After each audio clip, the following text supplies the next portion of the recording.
Welcome back to the Comics Aficionados right here on Think Critical YouTube. We are here, your Saturday morning delight, to talk about all things nerdy. Going to have a good show for you, talking about some of the information I got about Marvel comic sales. Not exactly great stuff there. And going to have a great time with a fantastic panel. We have first time on the channel. We have Tommy from WorldatwarComics. How you doing, Tom?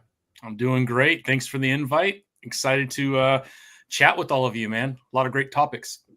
So I met you at Fan Expo Dallas for the very first time. You were there for the sandwich incident, which was unpleasant to say the least. You went to the big dinner that we had as well, and we were hanging out. So what was going on at Dallas? What were you just there to see everybody, or you ran into Aaron? How did that go out? Well, I just moved to Texas, and that was my first con in Texas. I heard it's one of the largest, if not the largest in Texas. So I wanted to check it out. And then I saw Aaron and Drew and hung out at the booth for a while. And then we went to get a bite to eat, not knowing all of you would be there. At least I didn't know. So it was great to meet everybody. Sorry, Doc wasn't there. That was the only person I don't think we got to meet. No. Absolutely. Well, and Jim had a blast, man. Everybody is just so amazing. Jim and Yule would be the other two members of Comics Aficionados that really weren't there, but hopefully we'll get them all together at some point. Now, if people aren't familiar with your channel, you have a podcast, do a lot of interviews and stuff like that. There is a link in the video description. People are willing or ready to support Tommy over at Worldatwarcomics. What are you selling over there? Yeah, so mainly my podcast is action figures and then just interviewing comic book creators and writers. So I take more of a journalistic kind of approach with creators. I just kind of get to know them and let people who are watching decide whether they want to read their comics or not. But yeah, I've been able to meet a lot of great people, and it's been great. We have about 330 interviews and then a bunch of other videos on action figure. I love action figures, so that's my other thing too. All right, so I know why you and Aaron are buddies. Yeah, I've had Aaron and Drew on a few times, man. It's been awesome. So what's your best action figure? Do you have like a prized possession? I mean, I love the Batman movie. I don't know if you can see it up there in the top. That's all the different Batmans from all the different movies, and it comes in a really nice case from McFarlane. That's probably one of my favorite figures. I got the old Image Max, the Sam Keith Max down here, which is pretty cool. I love that comic growing up. I got a little bit of everything, to be quite honest.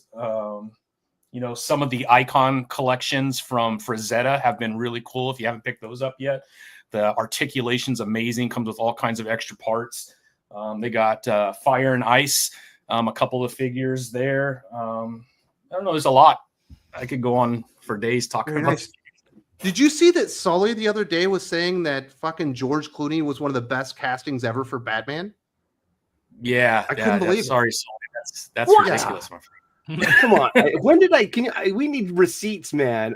Val Kilmer is my favorite. No, but you were also talking up fucking George Clooney. George Clooney ain't bad. He was a good Bruce Wayne. He was a better Bruce Wayne. No, he was just George Clooney. Oh, look at me. That's I need to is. be serious now. Clooney. Put my chin down and raise my eyes. You know, that's all. He's got one move as an actor. Freeze, I'm Batman. I mean, come on. And then that terrible haircut, both he and Chris. I see comments like that. I'm like, how am I going to explain this to the fucking fans? Like, I remember now because I'm like the only I'm one of the 7 people in the world that liked the Flash movie, and I had no problems with the 3 Bruce Waynes. You know. Yeah, they tried to do the Spider-Man. It was bad. Yeah. I don't know what you were expecting. What was it going to wax and detail your car? I mean, Val Kilmer was fine. He was a good Batman. There's no problem with Val Kilmer. He's awesome. But George Clooney sucked. There you go. So Tommy, you recently also interviewed John Romita Jr. I had him on the channel late at the end of this week. You had him a couple of weeks ago. What was that like for you? I had a lot of fun talking to him. He's a super nice guy. Super nice guy. Actually lives here in Texas, not far from me. We talked a lot offline, but really nice guy. Obviously done a lot in the industry and very honest. You get what you get with him, which I absolutely love. Yeah, so that was definitely a very, very cool stuff. Enjoying doing some of the interviews. I got a couple of interviews coming up that I think people are gonna do. But if you're into the interviews, definitely go to Tommy's channel, Worldatwarcomics. Link in the video description. Really appreciate you having here. And you're a Green Lantern fan, or is that just you like the green hat? I do. I love Green Lantern. I'm a big Jeff Johns fan, so anything and everything that Jeff Johns has done, for the most part, I like. Obviously, Blackest Night is, I think, one of the best crossover events ever to take place. I absolutely love it. But Jeff Johns is just amazing, and what they're doing over at Ghost Machine, it's hard to deny his success and what he's been able to accomplish in comics, especially when you see what he's doing over at Ghost Machine. Most of their titles have been really fun. Absolutely. So who's your favorite Green Lantern? That's a tough one, man. I love him. I'm a big Hal Jordan guy. I love Hal Jordan. That was my first Green Lantern. Believe it or not, John Stewart, although in comics, it's kind of a little all over the place as far as his background and his story, but I like the character itself. I wish they would give him his own title and really spend time developing him a little bit. I love what Philip Kennedy Johnson just did. I really like that run. I thought it was good. We got to see kind of the human side. He's always the military kind of straight and narrow, but you got to see a little bit of the emotional side, which I really like. So I wish they would delve more into that. Kyle Rayner, I don't know. I like them all. Well, very nice. Are you excited for Lanterns? Well, yeah, a little bit. I mean, I'll be excited for the first episode, and then I'll let you know after that. We'll see what happens there. Did you read New Gods this week? I have not got to New Gods yet. I have it, though. I need to read so it. They've got Hal Jordan, and you've got John Stewart, and the New Gods fall to Earth, and Superman's like, hey, I'm going to take care of this. And there's this big to-do about who has like jurisdiction over these aliens that have arrived and who's going to process them in and all that stuff. And Hal Jordan is like, no, the government's got a really good point. We should go right in line with that, Superman. And then John Stewart's like, fuck that. And then creates him like a refugee camp out of his ring. And I'm like, I think they got their lanterns mixed up. Yeah, I think so. It was weird. I have to read it. I haven't got to it. I have a stack of comics I'm still trying to read and catch up on. It's still a good book, but that was odd. I was like, they got that one completely backwards. And it's kind of a major improvement on there. So I've liked what Graham V has done on New Gods, and then Resurrection Man has been pretty cool too. Yeah, Resurrection Man's been kind of a surprise. I kind of like that book. Yeah, very, very cool. We've also got Dylan, the real comic book gamer, in here. DC Comics lover. How you doing, Dylan? I'm doing good. This was not the week for you, was it? No, it was not a whole lot of great DC books this week, but still some good comics. It wasn't a bad week overall. Just not No, the DC indies week. were good. Yeah. Actually, we also got Avengers versus Aliens, which is also really good. Yeah, that man, that artist, everything looks great, and then the eyes are insane. The eyes on people, crazy. Well, the women's faces aren't great, but other than that, yeah. Other than that, it looks very pretty. The book looks very nice. I love. What do you think? Was that the highlight? It was really good. Space Wakanda is just so cool. Them rappelling out of their ships is so sick. I love that so much. It looks so awesome. That was a really fun book. Probably that or G.I. Joe, huh? G.I. Joe is good. Battle Beast was really cool too. I love that the ship just hates him and is just screwing him over at every chance it gets. It's like, yeah, just a reminder, I hate you, want you to die. So it's like constantly trying to get him killed. I love that. Battle Beast was really good this week. I fucked up and bought 2 copies of #2 with different covers. I thought it was the goddamn text is so small for the issue number. I thought it said 3, and I'm like, I didn't realize it'd be already 3rd issue out. And so I ended up buying 2 covers of #2. Well, you can give 1 copy to somebody that you like. You want them to enjoy a cool comic book. Yeah. Issue 2 is really good. Very, very good stuff. Did you like Superman Unlimited, Dylan? No, it hasn't been absolutely horrible. It's just not very good. So Dan Slott hasn't gotten full Bendis yet, where it's just awful. It's just not very good. And the artists, sometimes some of those faces are just bizarre. But yeah, it's not the worst. But this one was just a whatever issue. Superman has a new power now. He goes completely gold for like 2 minutes and is invulnerable to kryptonite, and then he's completely depleted. So that's a thing. They said it was an evolution of his solar flare ability that he got in the New 52 when Jeff Johns was writing. So that's something. That's how he survived the kryptonite asteroid. So he in goes issue like 1. Super Saiyan. Yeah, basically. Yeah, he Does goes Superman complete need gold. more power? No, No, probably not. But this was like, in the first issue, he stopped a solid kryptonite asteroid. It's like, well, how did he do that without dying? And this was Dan Slott being like, this is how he did it. He went gold. Very nice. Did you read Crypto? No, I didn't read Crypto. So isn't Ryan North doing it? So it's just like, I'm good. I feel like it's probably not worth reading. The art looks good from what I saw. Yeah, Jay Lee art looks amazing. Yeah. So anything else going on, Dylan, on the channel? You got any big videos or reviews coming out? Yeah, I just did a video on the whole Red Hood thing, that Red Hood getting announced, and that whole disappointment when it's like, oh, cool. Then you look at the writer, like, oh, no. It was a simple Google search, and you're like, holy crap, I can't believe they hired this person. Yeah, I have no idea why they had their person. And then I also looked up, I was like, what comics have they written? Exclusively gay comics. Like, Jason Todd's getting Tim Drake. Yeah, he's getting the boyfriend. That's just going to happen. The boyfriend will be Tim Drake. No, he's going to hook up with Joker. He'll be. That's how he gets over his trauma. They're getting touchy-feely on one of the covers, but it's just a variant cover, so who knows. But I feel like it's definitely, the writing is on the wall there. He's going gay. There's no other reason you get this writer other than for this. All she's written is gay stuff. She's written Harley Quinn, she's written Poison Ivy, she's written DC Pride. I think she did some like Beast Wars tie-in. Like that's all they've done is gay comics. So back to Tumblr you go. Well, go look at the editor that hired this person, and you'll just be like, oh, okay. So who do you think is the editor that hired her? The editor that hired her is, let's see, someone tweeted it at me. I don't know the person's name offhand, but I went and looked at their Twitter profile, and I was like, yep. Because I've been doing some research for some follow-up stuff. The only editor that I saw announced or mentioned in the articles was someone named Adriana Turturro. That's not the editor. That is not the editor that hired her. Okay. That's a different editor. Had quotes in the article, yeah. I remember Apparently that's the editor of the book, but not the person that hired her. Okay, that's who people are saying. So that's incorrect. Yeah. So I'm going to try and clarify that next week.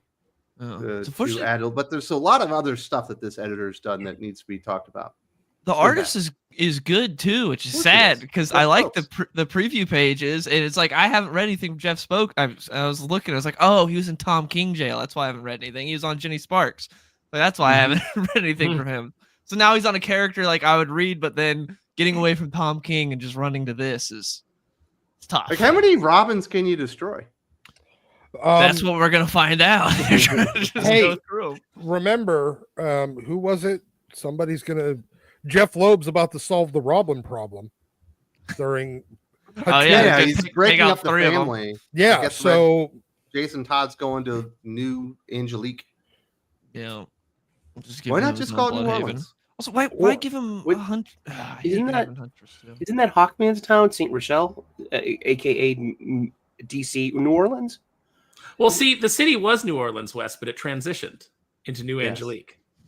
Apparently. So, yeah, that was not exactly great news. No, and that redesign's awful. That redesign looks terrible. For the record, we are solving the Robin problem. In about 25 years, none of them will have children, and there will be no more Robins. Because they're all about. Yeah, no more butt babies. So, Dylan, what do you think is the best Robin or Red Hood design then? The first one. The first one's the best. I didn't mind the redesign that he's currently rocking as like a alternative for like an arc or two. Like, oh, this is his new thing for like an arc or two. Get it out of the system, then go back. But they didn't. They just kept it around, and it's not near. You don't like the hood with the mask and all that stuff with the crowbar? No, well, I mean, I that's one. I think it's fine for like an alternative look, but not. It's overstayed its welcome. He should have gone back. The motorcycle jacket and the helmet is the best look. I don't think they've topped that yet. Like that is by far the best look. And this one looks even worse than the redesign, than the original redesign. This one looks really bad. So yeah, I'm taking Red Hood off the to-do list. Yeah, I miss when he just had the little like sprig of white hair in the front, and now it's like a whole skunk stripe going on. Yeah, I loved what Grant Morrison did, where it's like actually he's a redhead and Bruce was such a psycho, he had him dye it to look like Dick, and it was like that adds some more character. I like that a lot, and then they just completely forgot that plot line. Yeah, they completely forgot that. They're like, no, actually, that's not how he is. And I hate that he's teaming up with Huntress because Red Hood last time had to team up with the Outlaws constantly. It's like, just give him his own book. He doesn't need another member of the Bat family there, and it's going to be Dick's sloppy seconds if they hook up. So again, and you know that it's just going to be the worst character assassination of Huntress ever. I already saw a tweet from this lunatic that was like, for those of you who think that my comic's going to be pro cop, here's my last comic that had cops in it, and it's like, oh yeah, the cops shot a kid in Gotham Park that had a squirt gun. It's all so tiresome. Yeah. So there you go. We'll see what happens with that. Not exactly great news. But otherwise, you got a big MMA weekend. You had the PFL finals, I think, happened yesterday. You got a big fight night coming tonight, Dylan? Yeah, we got a fight night tonight. There's like a couple good fights on there. It's a decent fight night. It's not a bad fight night. PFL is just such a horrid watching experience, though. PFL is not fun. There's like an hour in between fights, and then when they do fight, they have 85 different things on the screen because they have the PFL smart cage. So they're telling you how fast the punch was going that the guy whiffed, and it's like that's a great stat to know, and it's not great. They haven't really figured it out. I don't think I need to be quantified when somebody swings hard. Like, you're like, yeah, really missed that. That's their big thing, though. They're like, we have the PFL smart cage, so we can give you all these statistics that you don't care about, don't matter, but I'll take up 30% of the screen. But you didn't like the Outlaws? I like Jason Hood and the Outlaws. It was a good title. It was Liddell okay, but I didn't really. Scott Liddell was doing it first. I didn't care for it, and especially when they first took over, like the characterization of Starfire was terrible, and I just didn't like teaming Jason up. He doesn't need a team. I didn't like that. Yeah, and then they're trying to turn him into DC Winter Soldier. Mm-hmm. They've been doing it since the beginning. Winter Soldier actually had good comics. I understand that, but look, I like Under the Red Hood. But the whole thing is, ever since they brought him back, and they were supposed to be bringing him back in Hush, and he was going to be Hush. Well, Marvel beat them to it by bringing back Bucky as the Winter Soldier, and then everything has felt like a copy, and because they've copied him, they've just copied the same direction as Bucky, except for him becoming Batman for a couple minutes. He works much better as an antagonist, and I hate what they did with him, where they just had him fall in line with Batman. He's like, I'll go non-lethal, I'll do whatever you want. It's like, that takes everything interesting away from Jason. He's supposed to be the rogue of the Bat family. He's not supposed to be the one that falls in line and will do what Bruce does. I didn't like that. Remember when Chip Zdarsky had Batman like mess his mind up to where every time he got like any adrenaline, he would have like a nervous breakdown? He Clockwork Oranged him. Yeah. I fell off of Zdarsky's run very fast, so I didn't read that part. In Gotham War. Yeah. But I don't know. Every time they do a Red Hood story, it's the exact same thing. He shows up in Gotham. He tries to take somebody down. Someone dies. Batman blames him, is going to bring him in, and then they realize that he didn't actually mean to kill him, or he didn't actually do it. And then Red Hood's like, "You're right, Batman. I'm doing it your way." Yep, and that just doesn't fit. Him as an antagonist is much better. I like how Grant Morrison set him up in Batman Robin to be more of a villain for Dick. I like that. They should have done something more like that. Instead, he's just he just blends in with the rest of the Bat family now. He's not interesting. On his side, I like the Battle for the Cowl. Battle for the Cowl was great. Yeah, it's Under the Red Hood, Battle for the Cowl, and then like Batman and Robin are like the three good Jason Todd storylines post death. Yeah, that's this is not basically gonna be good. No, see how long it goes before it gets canceled. I've been told specifically that it will be turned into a miniseries and canceled without any fanfare. Nice. So take that what you will. We've also got Mr. Aaron Sparrow. How you doing, Aaron? I'm doing all right. Feeling much better from earlier in this week. We had to postpone the Geek Fix a little bit, but we got her done yesterday. Yeah. I guess you were all sick. You had like a bad Big Mac or something? Yeah, like I don't know what I ate, no. but I felt awful, and so like I woke up and I was like trying to get ready for. I was like, can we postpone by a half hour? And then like I came back after that half hour. I was like, I don't think I can do this. I just went back to sleep and slept for like 6 hours. Well, we're glad that you made it back. You got any big appearances this coming week? Going to be on No, Pop Culture, World Class? No, I don't have a lot going this week. I'm just doing the new job hunt, trying to find a new like part-time gig to replace my current part-time gig, which I no longer enjoy. So I'll just be knocking away at that. OnlyFans, Aaron. OnlyFans. I hear that's quite lucrative. Called the Birdcage from Sparrows. Oh, jeez, nobody wants that. The Birdcage? Aaron's Naughty Cave? I don't know. La Cage aux Folles. Yeah, that'd be awful. But you did get to check out How to Train Your Dragon, right? I did. I went and saw the I guess the quote unquote live action remake, and it was fine. No major. I mean, it's basically a shot for shot remake of the animated series. So it's one of those things where you're sitting there and you're like, I mean, I'm glad that they did it this way because obviously when you get something like Lilo and Stitch where you completely betray the entire point of the movie, your audience is upset. But and this was just a shot for shot remake, no real changes. But you do kind of sit there and go, is what's the reason for this to exist? And it's just simply because every generation you can kind of refresh those things. But all the actors did a good job. The only thing that was really jarring was when they would do the diversity Vikings, because in every crowd scene, they had to be like right up front and center. So you knew that this was a diverse group of Vikings. And it just like kind of breaks your brain because your brain recognizes that this is not how it's supposed to be. But whatever. It's modern Hollywood. You have to have that in there. Very nice. Dylan, did you go to see the Dragon movie? No, I saw 28 Years Later.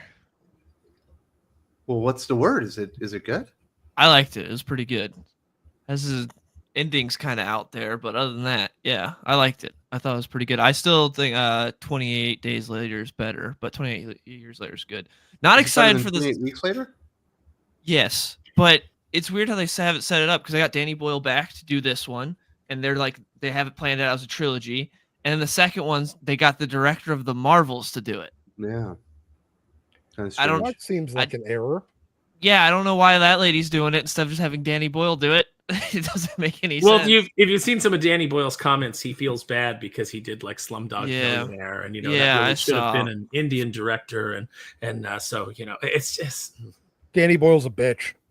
Yeah, I mean, I think I saw Chrissy Mayer had a great tweet where she said I liked him better when he was still the Six Flags guy, and if you look at his picture, that was pretty funny.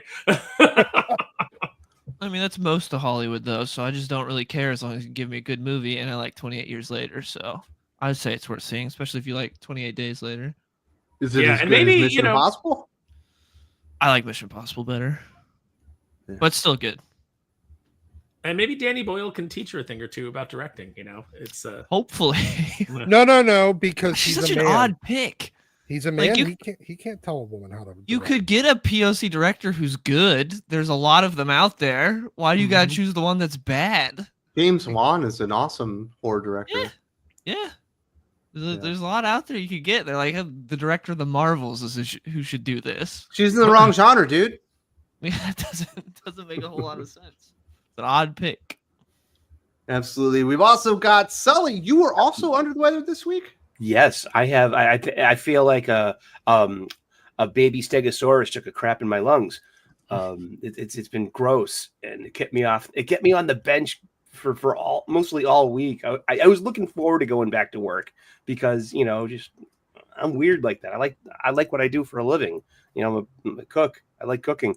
And I'm like, oh no, I just got off a vacation, and the first thing I got nailed with like an upper respiratory virus. It's gross. Wasn't I on I thought I was watching your live stream this week, or was that last week? You were, yeah. That was last Sunday. I started I can feel my health slowly crumble during that live stream. My voice started going. It started on Saturday when Dylan jinxed me by laughing at my sneezing fits. And then by Sunday night, I am just I've become 40% mucus from the inside out. Yeah, I lost my And, voice in Dallas. That sucked. Yeah, well, you were a trooper, man. That was we're very proud of you. Especially, we didn't know about your feet either, man. You look like you looked like you were making the conscious choice to have a great time, and you did. I can't be a pussy about it. Just got to soldier through. You soldiered through it, yeah, because you are a soldier. And, yeah. Well, I'm not a You soldier. were I an was an airman. airman. There's a big Yeah, difference. I big wasn't in the army. Fuck that. If I was in the army, my shoulder would be completely fucked up. Uh-huh. Probably need a hip replacement. Because they PT the shit out of you. He was Air chair force. Yes, I was in the chair force. Oh my goodness. So, Sully, did you have a good comic books week? Because I you know, did. I got 4 funny books this week, and I'll show it to you them at the end of the show with my recommendations. But I've been trying to keep track of how many comics I read a week, and it's like Marvel's putting out like 20 books a week at this clip right now. Is that like because it's summertime and it's like they've been doing 82 plus books for the last 6 months. Man, and then come the few DC books. I got like 5 DC books on my poll, and then there's the Image Skybounds and the few Dark Horses and whatever catches my fancy on the new release shelf if it looks fun. So I'm reading 100 different floppies a month, and it's kind of fun. You know what I mean? It's nice to have access to that amount of stories and have a great rounded look at creators, art styles, and what they're offering us. And you're pissing off Jim. I am. Jim and I have diametrically opposed opinions on like everything, and that's kind of fun because that makes. Sully comes in and he's like, "Fucking Jeff the Land Shark #1 was hot this week. That fucking art really elevated." And Jim's like, "What the hell are you talking about?" What the hell are you talking about? Actually, Jeff the Land Shark #1 that came out this week was bad, and because they broke recipe, it was too wordy. There was too much dialogue. It was too much Deadpool. Jeff works better when it's more like a Sunday funny book page, when it's more show don't tell, when the people are speaking in emojis, and you get that one line of dialogue, Jeff, and the bump. How does he show up to fucking Sanctum Sanctorum and not run into goddamn bats? Exactly. What the hell? Aaron's messing with the show again. I'm sorry. I keep forgetting. I need to just be doing it on my phone. I'm Are you trying to excited for answer people. the Crypto and Jeff the Landshark crossover, Sully? Which one? Crypto Superdog and Jeff the Landshark are crossing over. We just got that. We got a few more of the backup. Oh yeah, it's going to be in that Deadpool Batman. DC Marvel. That works Yeah. for me. Yeah. I'm into cute. I'm totally into cuteness. I love, this is escapism. We shouldn't be so focused on just the fighting. There should be some cuddles involved too. Look at Dylan. He's got a real life pet. You know what I mean? I don't. I got a Pikachu. Well, you got a Squishmallow collection. I threw away all my plushies. I had a Critical Drinker plushie and a Drunk 3PO plushie and an X-Ray Girl plushie. They didn't make it to the move. I'm waiting for the Doc plushie though. I think that's going to be a big hit. It's just Perhaps. weird. The Iron Sparrow plushie. I could totally see that. It's going to be adorable. I don't want to be a plushie. We do have Doc in the house as well. How you doing, Doc? I'm all right. I'm actually sitting here reading G.I. Joe right now while we're Just a good comic book, introduced dude. to it. It's pretty Yeah. nice. Although it's a change in artist from Tom Riley to Andrea Milana, right? The one Yes. from the Cobra Commander book. Yeah, that happened on issue 7. Mm-hmm. Okay, I missed that one because I was on vacation. Okay. Yeah. I'm actually reading issue 7 right now because I didn't before. And then I'm gonna read issue 8. Very nice. But yeah, Reasons. that's like the one book on your pull list. G.I. Joe. I don't have a pull list. I'm literally buying shelf copies. And it's one of the few books that the LCS is carrying enough shelf copies. I currently do not have a pull list. I canceled it a couple of years ago. And so I'm only buying shelf copies now. So if they don't have it, I'm not buying it and I'm not reading it. Do you remember what was on your pull list the last time you had one? Yeah, most of it. I mean, I had like 25, 30 books on it. Oh, Amazing Spider-Man, X-Men. Yeah. I don't know what events were going on at the time. Punisher, Wolverine, Just the big Hulk. Marvel books. Yeah, mostly the big Marvel books. Whatever the Batman White Knight title was at the time. That's coming back. I know. Sean's doing another one. Gunslinger Spawn, a bunch of the Spawn books. So what's his nuts? Brett Booth moved from Gunslinger Spawn to the regular Spawn book now. Yeah, I know. So we have to go over there. Made me sad. Yeah, Gunslinger was pretty good with the Brett Booth art. Not quite what it was. Yeah, and then they switched artists a couple times since then. Yeah. So, all right, well, let's hear for some people. We got Subhuman 84. What are some of your favorite runs and story arcs from the late great Peter David? I will go very recent, and I will say I think the way that he filled in and fleshed out the Maestro stuff that was teased out, that you saw a couple of times, but they never really played too much with. But when he came back with the Herman Peralta, I think Dale Keown was in there for a little bit as well. I thought it was absolutely fantastic. It was awesome. You know, it's 3 volumes, and I think he did Maestro justice. So I think he had it all the way, you know, to the end as far as quality and being able to tell stories. That's just me. What are some of your favorites, Stock? What's your favorite Peter David run? X Factor, both of them. His volume 1 when he took over. I guess it would have been around the time of the team switch, like second Genesis. Then his Jamie Madrox miniseries, and then X Factor Volume 2. Fucking loved that book.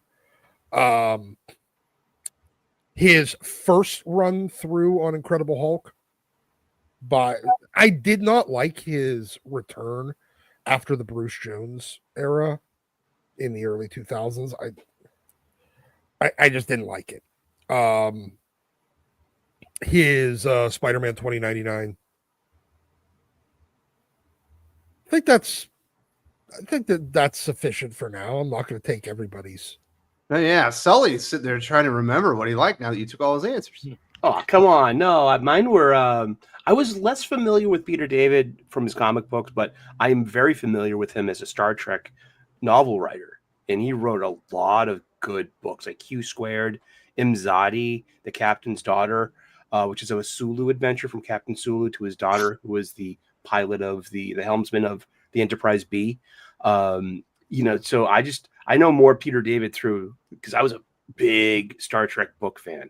The Star Trek books were all, you know, they were plentiful back in the 80s and 90s. There were so many good ones and so many bad ones too. But Peter David wrote a really decent Star Trek book. I think she would be called a helmswoman. You Mr. Savick? Come asswipe. on. Calling his daughter helmsman. Helmsperson? Helms being more like it, Wes. Come on. Well, okay. Well, I'm tired of you just being a misogynist, dude. I'm not. I just, you know. I've heard that about. Did try to Sully. blame all the problems of the comic book industry on women last week. That's So true. I still blame almost all the problems. The chicken marketing is making these choices. The chicken marketing screwed up the spines of your Marvel Masterworks, and you know it did. Tommy, you got any favorite Peter David runs? I mean, Incredible Hulk is where I fell in love with Incredible Hulk. So I would say his run on Incredible Hulk had a huge impact on me. I liked, I remember he debated Todd McFarlane at one time. I don't remember what year that was, but I think he did a lot for other creators as well. I mean, he really, I think, was upfront and very honest about the industry, which I think helped a lot of people. I really love that aspect of him. Incredible Hulk was huge for me. Very nice. All right, Dylan. You're more of a DC guy. I know where you're going. I liked what he did with Spider-Man 2099. Yeah. That's what I enjoyed. I had fun with that. Yeah. I thought you were going Aquaman. Everyone loves his Aquaman run. It's fantastic. No, so, I mean, yeah, obviously it's good, but 2099 was what I knew Peter David for. That's what I enjoyed from him, because I first found out about 2099 from the video games. I played Shattered Dimensions. I was like, this guy's pretty cool. And I went and read some Peter David 2099. I was like, oh, this it's crazy. This future. It was really Do you fun, like Doom 2099? I did not read any of it. That's a good one. All right, last but not least, Sparrow, where are you going? Everybody already named everything. You got to me last. My left one you Aquaman. holdout. My one holdout was Spider-Man 2099, and Dylan took it. So like, what do I got left? No, I mean, I loved all of Peter David's stuff. I agree with Doc that like his stuff on X Factor was great. Like, you know, it used to be that like when I would hear that Peter David was coming onto a title, I'd be really excited about it. And you know, it's and when I ever got a chance to meet him once, and that was Atlantic City Boardwalk Con, which was a beautiful con, but it turned out that it was like an attendance disaster. So I remember thinking, oh, Peter David's pretty smart because he was sitting there at his table and he had brought his laptop. So he was writing scripts while he was sitting there at the table waiting for people to come up. So it was such a slow show. I was like, it's a smart guy. Because you never want to be Young Justice. I know you love Young Justice. Young Justice was good. Yeah, no, I liked that one, but that's not in my top tier of like Peter David books. And I didn't want to just grab one at random. Well, yeah, but Peter David, pretty much, he's almost like a Jeff Johns type writer, where almost everything that he does is just at a minimum going to be good. Yeah. You said everybody liked Peter David's Aquaman, and I'm going to say that I don't think Kevin Smith did because he made fun of it and pretty hard in his Clerks comic book. You read Kevin Smith's Clerks comic book? Yeah, that was a good comic book. It was a good comic book. It had great art by Andy Parks and that other guy.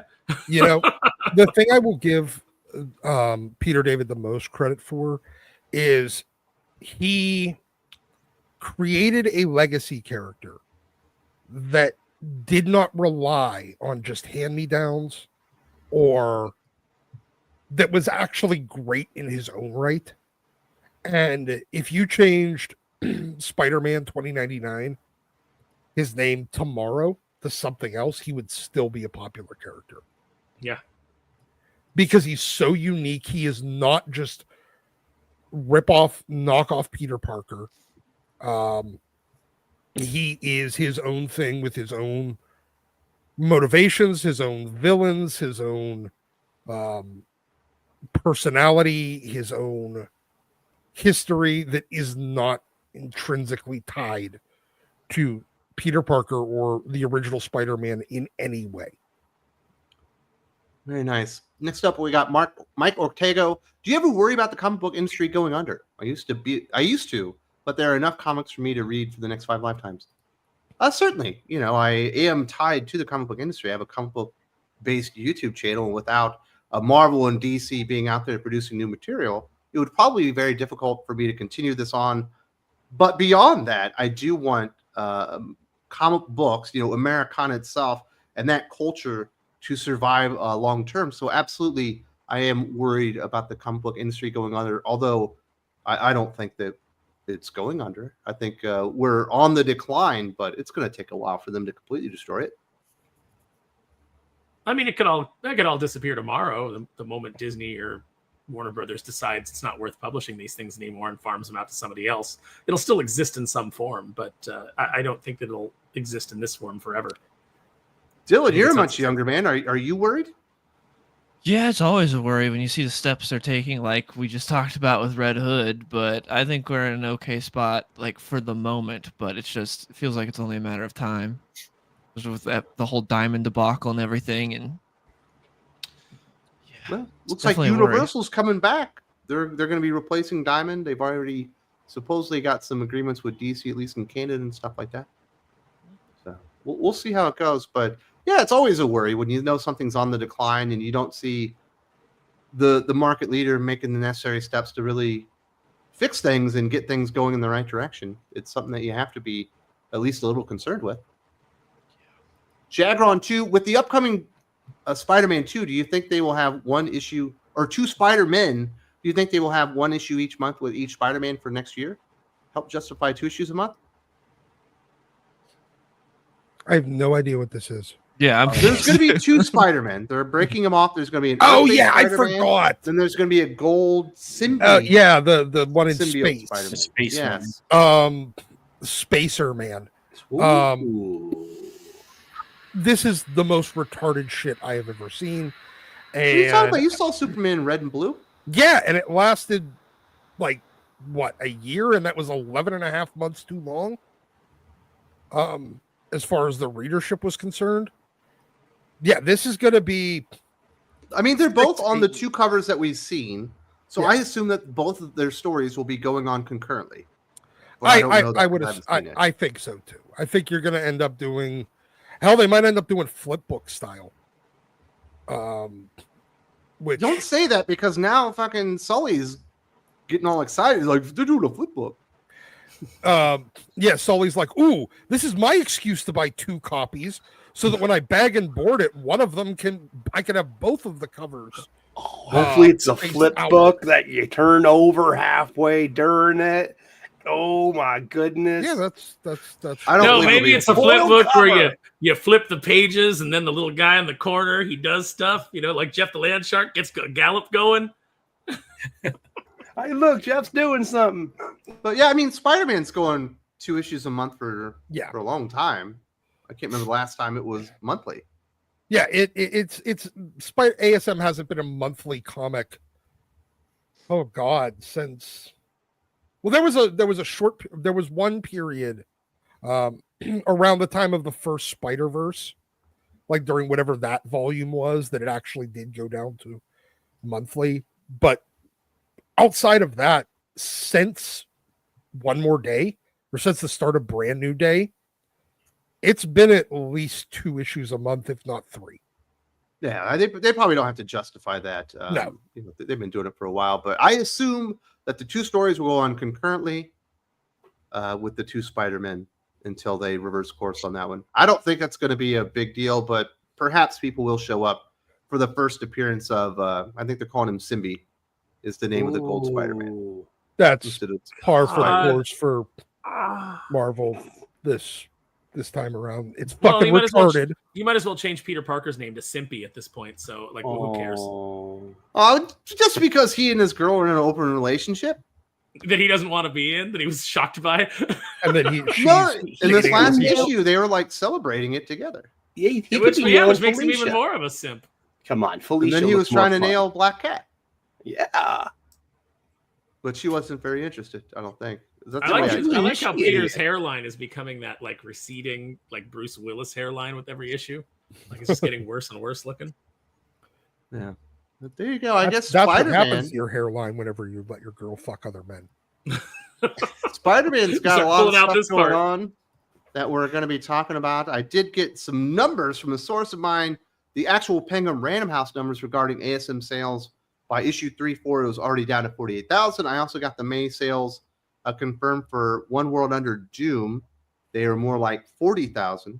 And I was kind of going back. I did a video about it, talking about just how bad these sales numbers are in comparison to past Spider-Man. The event sales number was absolutely way worse than that. And it does make you a little bit worried. Are you surprised that ASM could get down to 48,000 or an event series could get down to 40,000, Todd? I was surprised. Yes and no. So during the Dan Slott run, it felt like we were reaching, I guess you could say, baseline Spider-Man numbers. And I think during that time we did. Now, right as it was leading up to issue 800, it kind of started ticking back up. But for a while there, that was bare minimum Spider-Man numbers, because that was the people that just had a run and were going to not break it. They hadn't actually read the book in at least 10 years, sometimes 20 years. They got it, bagged it, boarded it, boxed it, never saw it again. Because they wanted to keep an unbroken run. And maybe every so often they'd dip in, try to read a couple issues, see if they hated it or not. I thought that was at around 55,000 ish. I figured that was your bare, like, minimum Spider-Man readers. Apparently it's lower. Apparently that number is now closer to 48,000. I don't know if we've just had 7,000 that went broke, gave it up, died. I have no fucking clue. But you got 7,000 less now than you did when we thought it was bare minimum. That's bad news. And considering how much I believe that ASM, even on issue, I think 7 just came out. I think they're still doing variants for it. So they're still propping up those sales of variant sales. Typically by issue 5 or 6, they're done with trying to prop the book up and they'll let it settle to whatever it's actually going to be. They're still propping it up with variants, and they're still only at 48,000. And that was for what, like a month ago's issue? That was for what, issue 5? Maybe issue 6? It's probably still going down. That is very, very, very bad news for Marvel. All right. I mean, and then you talk about an event. What? I mean, granted, it's One Nation Under Doom, which we've talked about kind of at length here. You handed an event to Ryan North. What did you think was going to happen? Well, not only did you hand an event to Ryan North, you set up what should be probably the biggest event short of, I don't know, Secret Wars, or like the most like universe level event between Secret Wars, maybe King in Black, something like just huge spanning, and that people are going to give a shit about. And then you did it with no setup.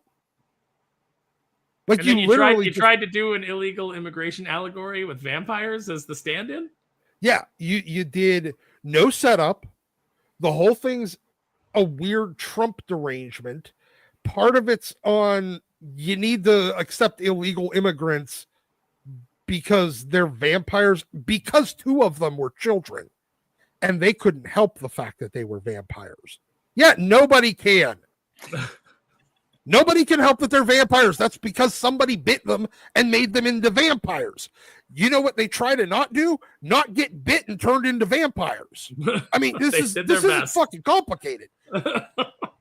That being said, no, we don't have to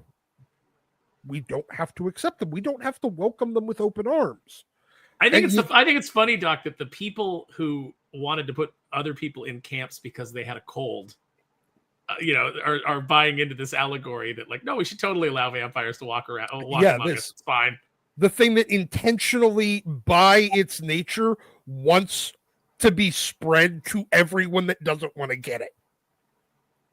Yeah, sure. Sounds totally logically consistent here.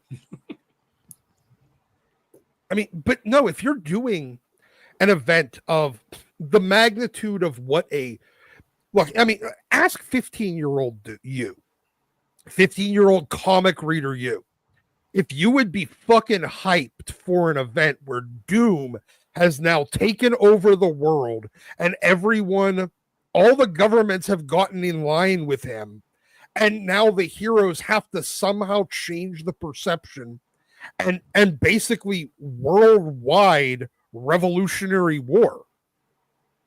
Like, you'd be fucking hyped for that event. Mm-hmm. But you gave it to Ryan North. You did it with zero setup. Even in the sort of fine. Four.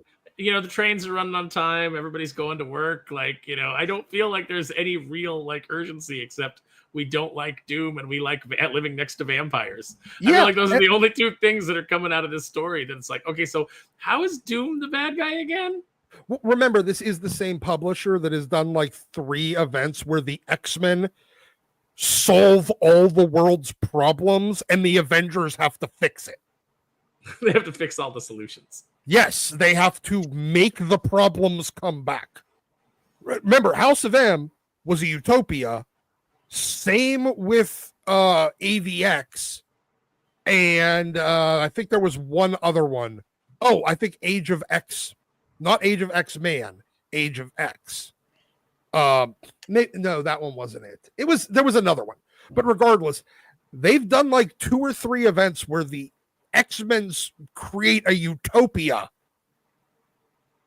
without there's really no downside other than the fact that they have a leader that is ultimately in charge and is not voted in, but he's benevolent and does everything fine.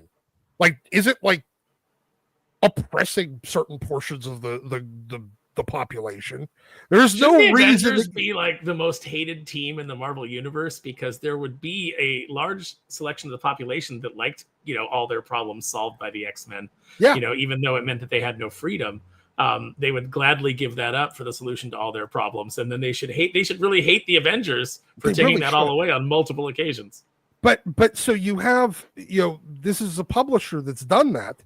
And now they give you a Doom that has taken over the world with no build up. He's just, you woke up tomorrow and the guy that was in charge of Latveria yesterday, suddenly everyone else has decided to swear fealty to. Also, we're all getting new flags. Everything's cool. But there's like no shown downside other than the fact that maybe you got to live with vampires as your neighbors. But even that's your neighbor forcing you to live next to a vampire. But Doom is taking out the vampires. Yeah, and Doom is taking care of the problem. Doom is literally solving all the problems. And Marvel needs to fix it again. Well, because the solution is your lack of freedom. I mean, there you go. There's your struggle, your dramatic tension, I guess. It's you have to freedom, show yet at what cost? I mean, or security at what cost? It's just freedom. It's just ethereal freedom. There is shown no consequences thus far for giving up said freedom.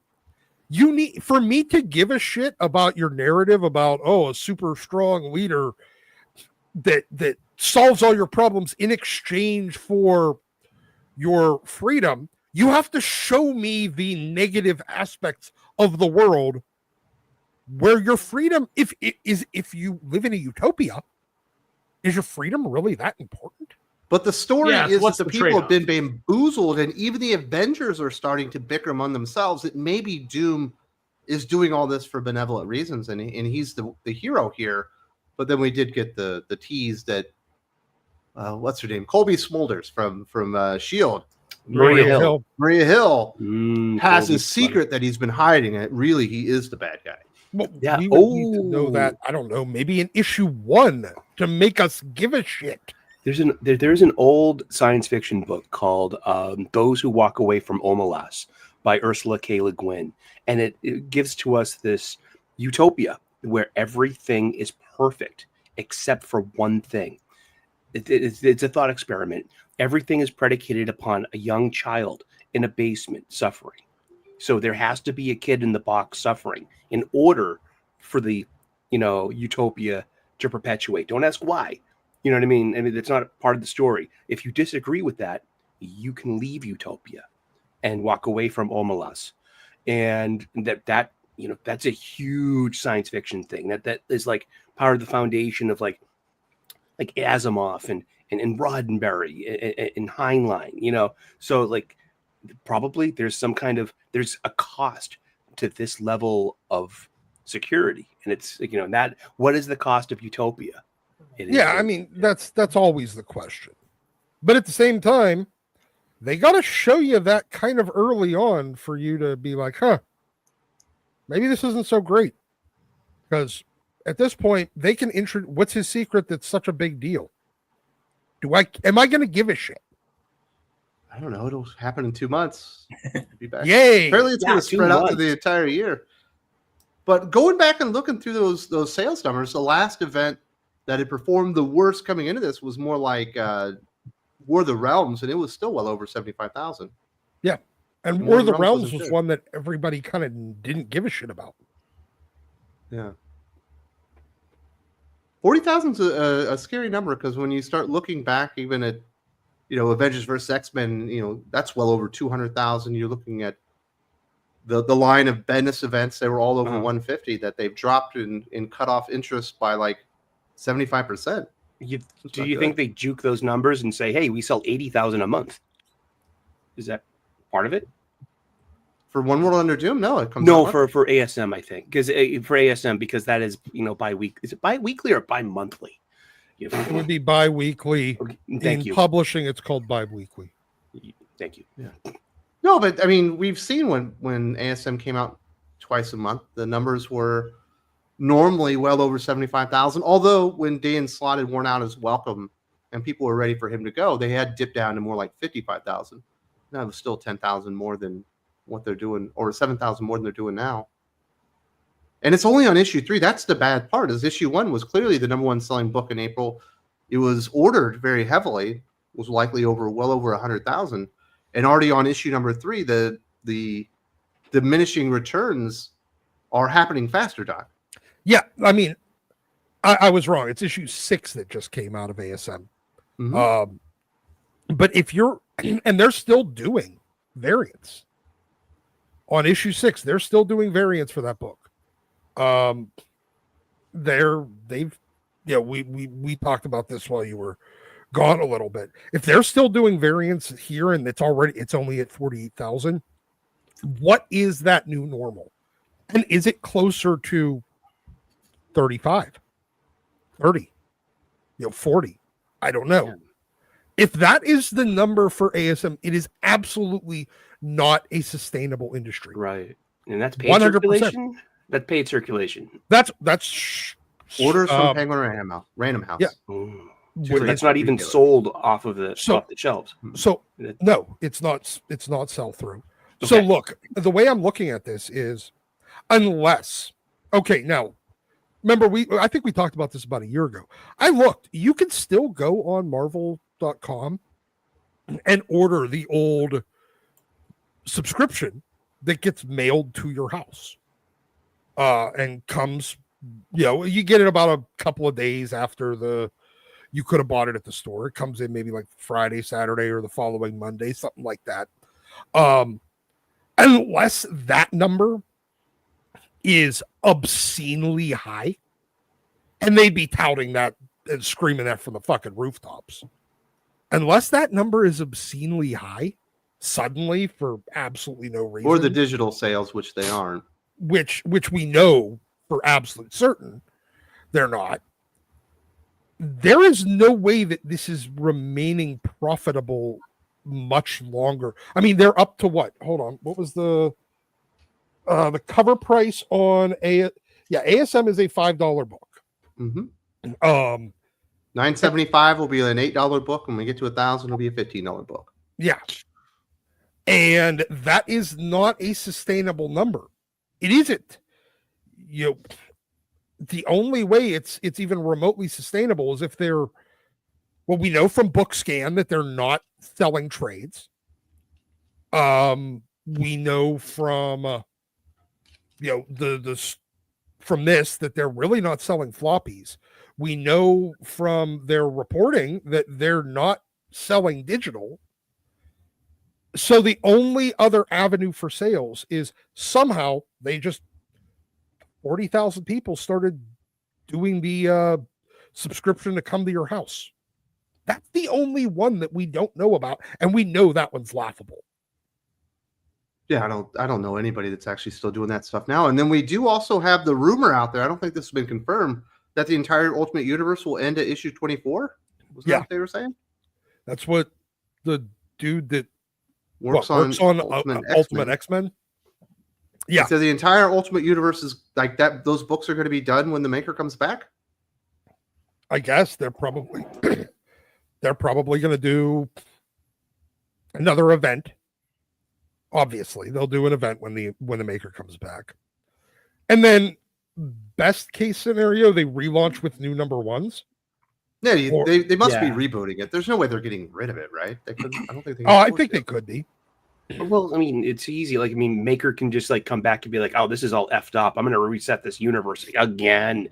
You kids, you and then we get nice living room, and then we get the all new Marvel Ultimate Universe, and then 24 months later, when it fails again, we get all new, all different, and then we get Marvel Ultimate Now Universe, and then the all new, all different Marvel Ultimate Now Universe, and then we get the Marvel Ultimate Legacy Now Universe, and we'll just go through all of their.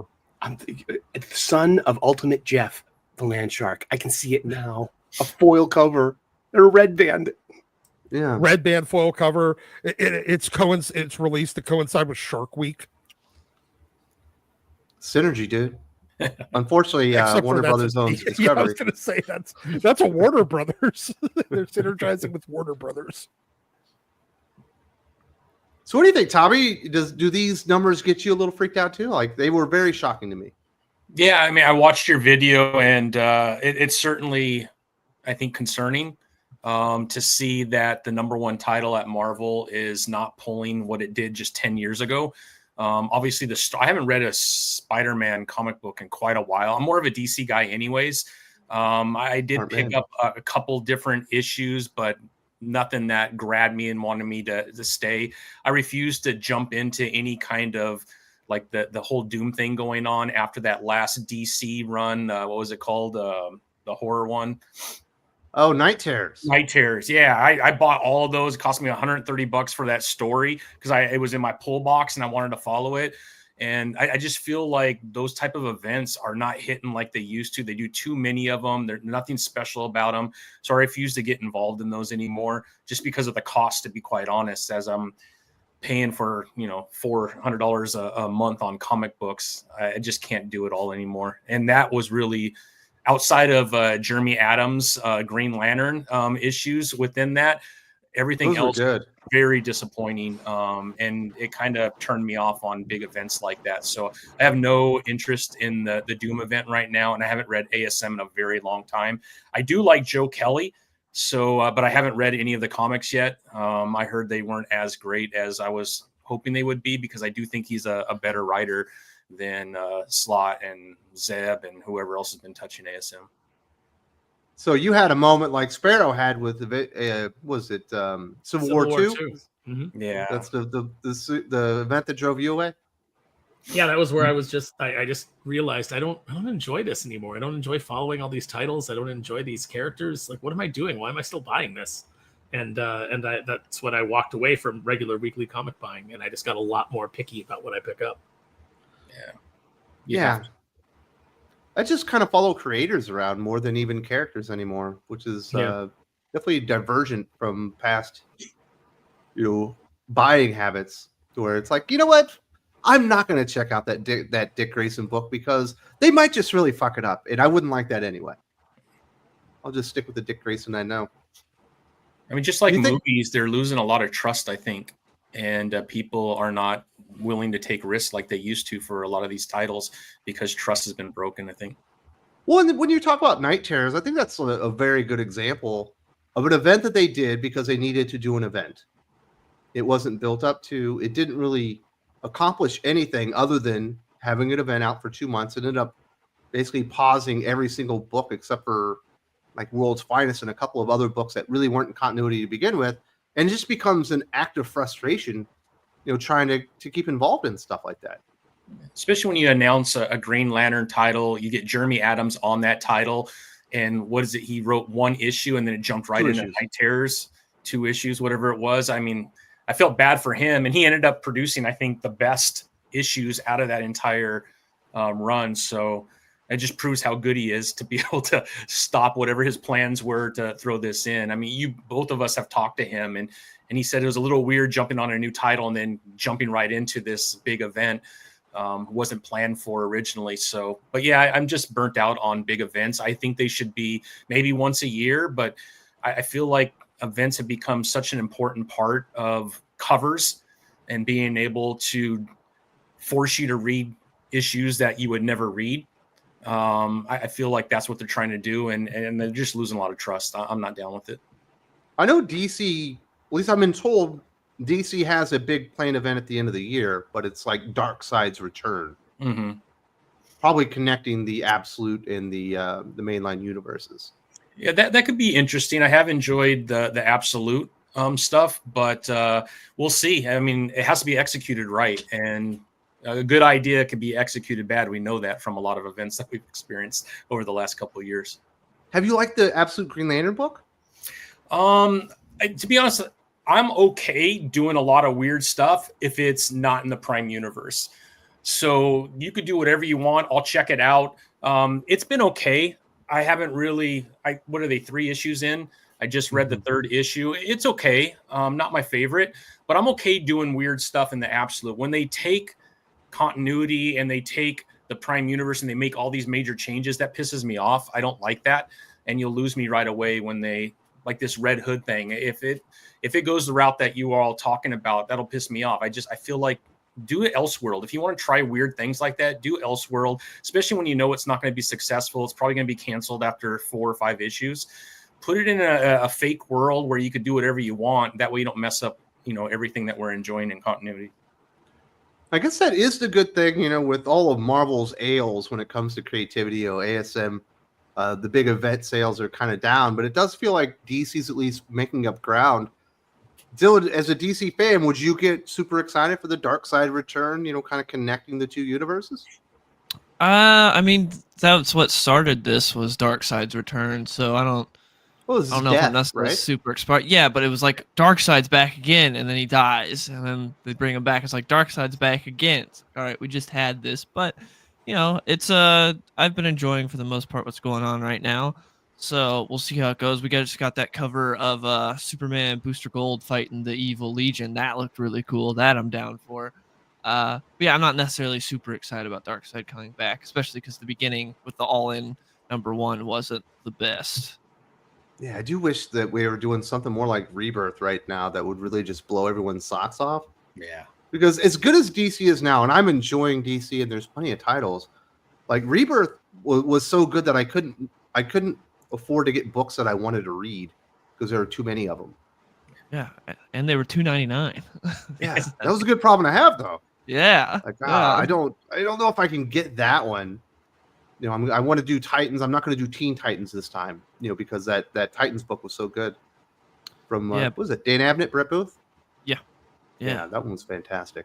That was really good. You had Wally going all across the country, stop Abracadabra. That was sick. Yeah, but now there's a lot of good comics out for DC right now, but they haven't found an architect to replace Jeff Johns. They're trying to make it Mark Waid, and I don't think he's it, because we just saw with Absolute Power. Absolute Power sucked. It's like you got to find someone that could do it, because Williams is a talented writer, but he can't do those big overarching event books, and they got to find someone that can do it. It's got to be Snyder, right? Dude, Robert Venditti. But Dark Knight's Death Metal was so bad, so I don't feel like there's a lot of stuff going on behind the scenes where there's like a bunch of butting heads with him and Bendis and stuff like that, and there was major upheaval with all their editorial staff being slashed, and he knew he was leaving for the most part. So hopefully, if he's fully invested in DC, maybe he can come up with a better idea. Because Dark Knight's Metal, while not amazing or anything, it's still fun. Yeah, it's better than the recent event DC's had, but. Yeah, I would Justice League No Justice. Yeah, I would take Snyder over Wade. I'd rather see what Scott Snyder could do with a big event right now than Mark Waid, but I still wouldn't be super stoked. But yeah, Venditti would be cool, like Sully just said. I think Venditti would be cool. Bad idea now. Adams. I mean, I'd personally like to see what Mark Waid could do with a DC Crisis level event, because I think he's earned it at this point, regardless of how I feel about his social media presence and his negativity. I think he is a walking encyclopedia. He did Absolute Power. Before that, he did Lazarus Planet, and his sales. And they sucked. And they sucked. But I mean, something he could really dig, because he's about to do the new history of the DC universe. Those beautiful Chris Samney covers. Wow, those are really impressive. I won't buy them, but I'll keep my eye on them because I love the DC universe story. I love the DC multiverse story, and I just think that Mark Waid could probably pull off a really good DC Crisis. But not when DC's supposed to be leading the industry and Marvel's faltering so much and they really need to take a step up. I don't think he's the right guy. No. Yeah. Also, his sales don't justify it. Yeah. Johns would be the right guy, but he's obviously doing Ghost Machine. Jeremy Adams, he's the wonder child right now, and he's our age. I'm not trying to. Sorry, Jeremy, I'm not calling you a kid, but you're a wonderful writer.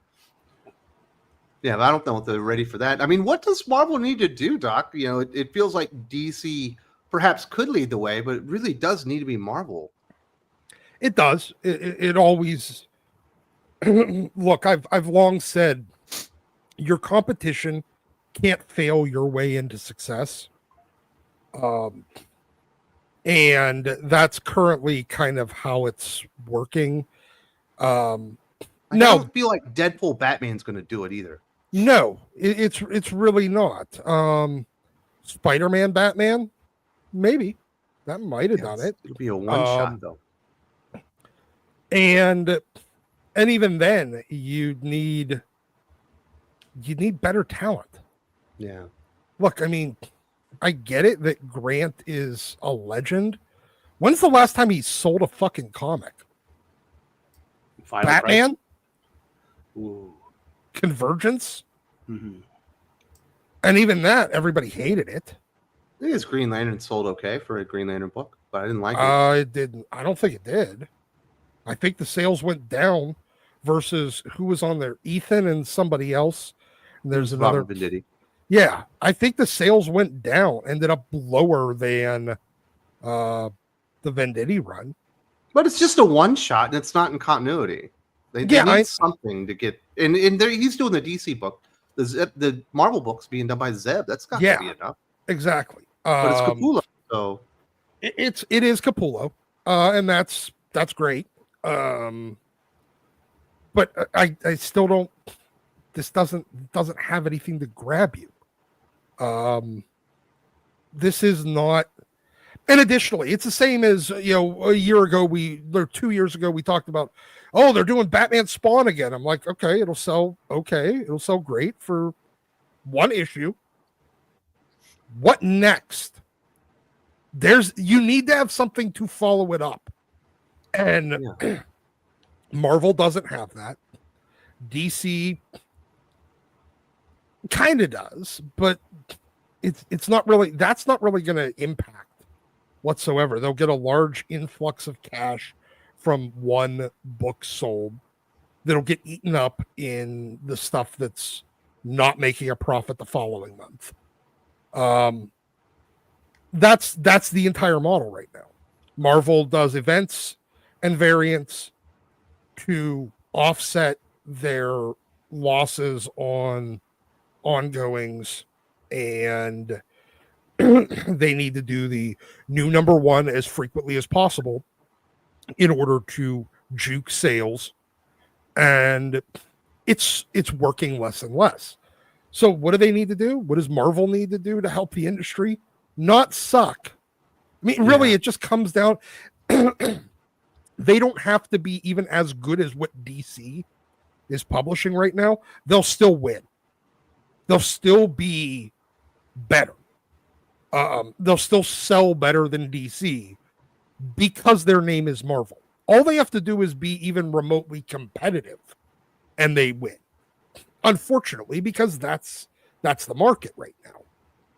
Aaron, do you think it's a coincidence that Marvel is just rebooting faster and faster, and it doesn't matter if the character is the Fantastic Four, the X-Men, or Spider-Man? They're always trying to get to that number one issue. Whereas DC, we haven't rebooted Batman in like 9 years. They're about to do it again, but it's been 9 years since we got a number one issue out there. They're not rebooting all the time, and it feels like DC's got more momentum. I mean, I don't know if it's more momentum, but I think that DC has more goodwill right now, despite, some of their hiring choices, like on Red Hood. I think that, the big titles, they tend to stay pretty strong, and they tend to stay with the numberings. I mean, I hate the number one renumberings. I think that it hurts long term. It's a short-term game, short-term gain, but a long-term disaster. You're 100% right. It gives you a jumping off point. And part of the thing that got me into comics, and I know got a lot of my friends into comics, was like, wow, there's so many of these. And even though I knew that I probably couldn't collect every single issue of X-Men, although I ended up doing it, when I was a kid and I got in, there's still that appeal. There's still that appeal to try to do it. And so I think that they kill themselves by people like to have runs. That's why Amazing Spider, we were talking earlier, that's why Amazing Spider-Man continued to sell even while it's crap, is because people were like, well, I just want to keep my run going and eventually it'll be good again. Except now we've hit a point where it hasn't been good in so long. The question is, will it ever be good again? I think you're really close there. I think, especially with DC not doing it as frequently, I think this is one of the few cases where DC watched Marvel, saw the consequences of going down that road, and stopped doing it. Which they is haven't weird. learned it with the creators. Usually DC watches Marvel go off the cliff and is like, we can go off the cliff even better. Yeah. But DC has seen the way that the law of diminishing returns has kicked in for Marvel so hard, and that they're just forced to do it more and more and more frequently with more and more variants attached in order to get to the number that they considered the bad number that justified the reboot last time, or two times ago. Now their number 1 is getting what their number 25 got 3 volumes ago. And I think DC has watched that and said, ooh, this is a path we're not going to go down. Now, creatives and watching them drive readers off, apparently they don't learn that fucking lesson. Changing, having way too many versions of the exact same character and doing the diversity versions of the characters, they haven't learned that fucking lesson yet. But that one's the one where they actually are learning a lesson. Yeah, I like that they did Batman and Robin. They changed the creative team. No reboot on the numbers. We're going to issue 25 here just in a couple of months. They did the same thing with Green Arrow. I don't think you should be rebooting back to a number 1 every time. And I do think it has signaled to Marvel fans that you don't need to invest in any of this stuff because none of it's long-term. None of it really means anything because we're always going to go back to the beginning, reset the status quo, and act like none of the stuff that you just paid for or invested in for 2 years, or probably even less at this point, actually even matters in the long term. In 12 months, does anybody... Yeah, your comic book shouldn't treat you like your activist blue-haired girlfriend. She's only in it for a little bit. You want the nice girl who's going to think about the long term here. In 12 months, no one's going to be talking in Marvel Comics. Remember what Doom did to the world? We can't forget what, it's just, they're going to have moved past it and act like it never happened. But we're the only ones talking about it now. Well, that's true. They still won't let go of Krakoa, though. For some reason, yeah. It's so sad. I mean, Krakoa, in hindsight, is so much better than From the Ashes. Oh, gosh. I feel dirty just saying that. Well, the concept is not better. It's just that Chuck Austin in 2003 would be better. It would be if you could really release those, the Draco, the thing with fucking Angel having AIDS curing blood, him fucking Paige in the air above her mom's head. You could put all of that out today and it'd be like, it would easily be the best X-Men by a large margin. Well, the reason that we didn't like it back then is because it was all of Chuck Austin's weird kinks put into a book. And now that's par for the course, but the kinks have gotten so weird and the shippers have gotten so perverse that we'd be like, oh, this is tame by comparison. And at least Chuck Austin could write a story. Yeah, I didn't like the stories that he wrote, but he could at least write a competent story. Yeah. Doc, we would call that. Doc, in Boston, we would call that a large margin. Just to let you know, a large margin. Yeah, I think they definitely got to get back to a focus on excellence and quality. And ultimately, I don't think it's possible with Dan Buckley and C.B. Cebulski and Tom Brevoort and David Gabriel. Right. There you go. I mean, all of them still in their places. I think they're the biggest problem. Yes, it's the head of the snake. I mean, what matters most is it's getting these stories into the hands of not just the existing fans, but young people. I'm all about. I'm not about gatekeeping. I'm about torch passing, and we definitely need to pass this torch. And it's evident. Look at Dylan. I mean, seriously, he's a young person, and he's one of us. They're out there, and they want this. They want to share this with us. I love that. But how do we go about doing that? I mean, it's. Maybe me. I'm gonna say something stupid like, news magazine stands. Just I'm from Boston. I literally think that there's a level of payola that is not being attended to. that somebody, why do you still got Cosmopolitan on a newsstand and you can't have an issue of the Skybound G.I. Joe out there? You know what I mean? At the checkout counter. But if they did get into newsstands, would you want somebody to randomly pick up Spider-Man right now? Do you think it would make them come back? It would just without the quality, it doesn't matter anyway. Again, I don't think ASM currently is awful. I think it's not as bad as it was. Not good. It's not great. I mean, I think it is perfectly serviceable. It's pretty the last issue was pretty boring. It's just like a day in the life of Peter as he checks in with people and they tell him how wonderful his life is, even though his life absolutely sucks. I haven't read it yet. Yeah. But no, I mean, I don't think it's awful. I think that I think ASM could go on a newsstand right now and people would be like, maybe I'll try it again. They're not going to be turned off. I don't know. I'd be turned off by the cover price. Seriously, $4.99 for a funny book. Oh yeah. You know what I mean? You could put out like a pamphlet size, like 10 pager for like $2.99 or $1.99 just to get. They need to get their shit in order before they get their worldwide distribution, widely available business strategy in order. It all starts with the quality. The quality is the real impediment. But, you do get an Alien versus Avengers. Unfortunately, it's a miniseries. You get a good Cable book, it's a miniseries. You get a good Weapon X-Men book, it's a fucking miniseries. Yeah. Everything's a miniseries. Well, this feels like we're going down the road of the conversation we had last week. You got 4 major impediments that you have to fix simultaneously. Actually, I sent a message to Perch, and he said, you're forgetting you have a 5th one. You need a pipeline to young, new talent to create the books, and he says that's another thing that they're missing. I understand that, but the availability, the price, and the good quality will solves that 5th problem.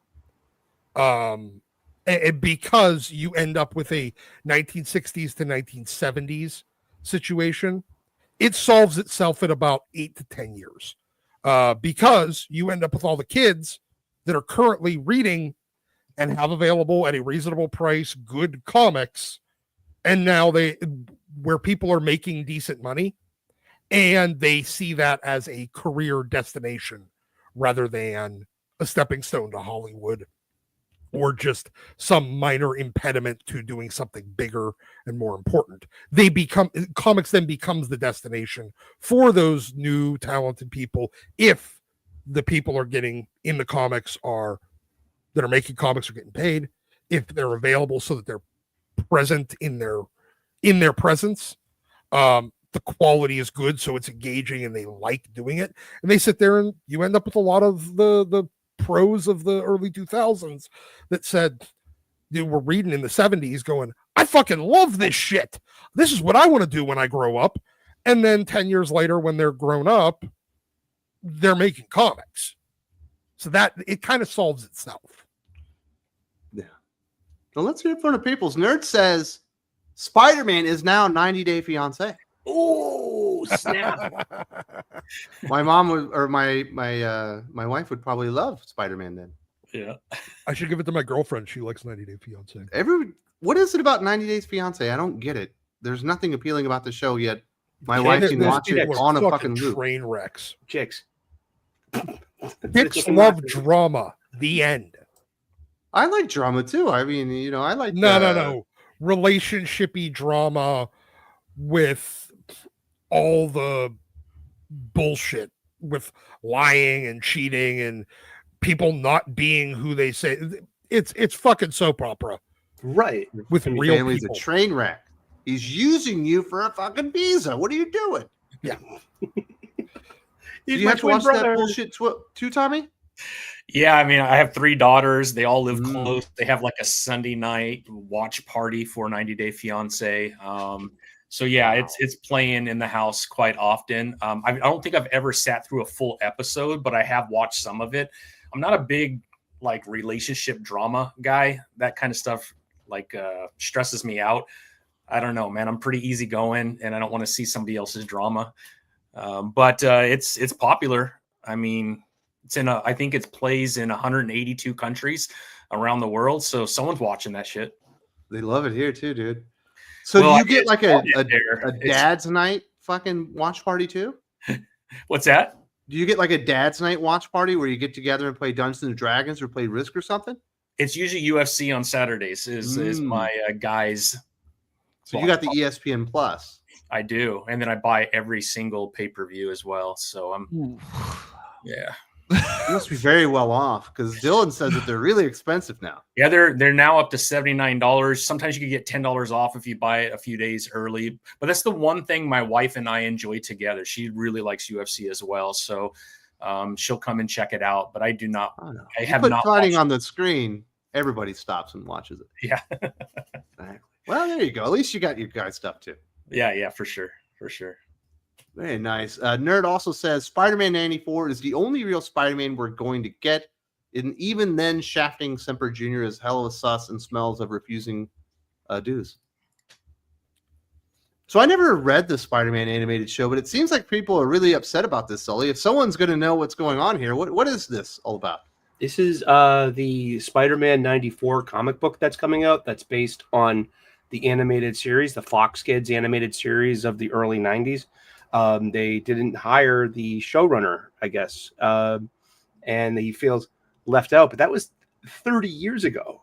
I mean, and you worked on that. You had a gig writing a cartoon on a licensed property 30 years ago, and you basically kind of regurgitated great arcs. I mean, Spider-Man the animated series was really good, especially for presenting retreaded versions of key Spider-Man arcs. But did he do anything original over there? No, he kind of just retreaded things like that the we saw X-Men in animated show. Exactly, yeah, and they even had some crossover too, a little bit. Was that the Spectacular Spider-Man show? No, No. This is the early the Fox Yeah, Kids 90s one. I'm just trying to remember the distinguish between the two. Right. It's all right. Spectacular Spider-Man, that was a brand new thing. That was a really good show too, in my humble opinion. Just Especially called I like Not- Spectacular Spider-Man better. Spectacular Spider-Man was the Yeah. one that had more Gwen focus. Mhm, The 90s yeah. one didn't. So that's a way to They had a differentiate them. They had a better Venom story That too. helps. So But seriously, yeah, it was how they awesome. handled Eddie Brock was The really evolution good. of I his, love of his Spectacular outfit. Spider-Man. I love the black costume. I'm a huge black costume fan on Spidey. That's my wheelhouse. Yeah. So, Doc, does this get you pissed off? You're like, I can't fucking support this comic book. They're not even asking the dude that made the cartoon 30 years ago. Honestly, I'm. They're not, but they're asking J.M. DeMatteis, who wrote a lot of the stuff that the original cartoon was inspired by. So He's a I feel like you're comic book writer. Yeah, instead of going with the copy of the copy, they're going with the original. Sorry, I'm okay with this. Yeah, I personally didn't have a big deal with it, but I wasn't invested in that original Spider-Man comic or cartoon anyway. Neither was I. I wasn't. I mean, I knew it existed, but I was 18 when that came out. I was already too old. Yeah, I think I was 16 or 17, and outside of reading, I think I had dropped just to ASM, X-Men, and Uncanny X-Men during that period. That was like because, well, I'm 16 or 17. I wanted to do drugs, get drunk, and sleep with women. I didn't give a shit. I read like 3 comics at that point. So Very disappointed in you, Doc. You made bad life decisions. I made a lot of terrible life decisions. Well, as long as you can own up to it now, I guess you're grown up.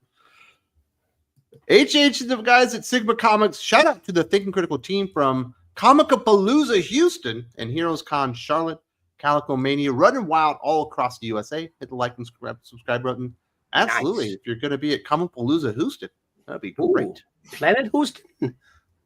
Go up there, you go to the Sigma Comics booth. He's got a big display. You can't miss it. And if you prefer the manga format, he's got that for you. If you prefer the comic book format, he's got that for you. And he can also tell you some great stories about the early days as a pioneer in the MMA game, before there was even a UFC, back in the like Valley Tudo days and stuff like that, which is a lot of fun. Did you enjoy that, Dylan? You liked that, didn't you? Yeah. Good times. Did you read the magazine or did you just look at the pictures? Just look at the pictures. Yeah, it was in Japanese. It was hard to read. Yeah. What do you think? Can he still fight? HH? Yeah, HH. Holy you think he still got it? He would kick all of our asses. It would be Oh yeah, all of 7-1. us. Dude, Us, yeah, easily.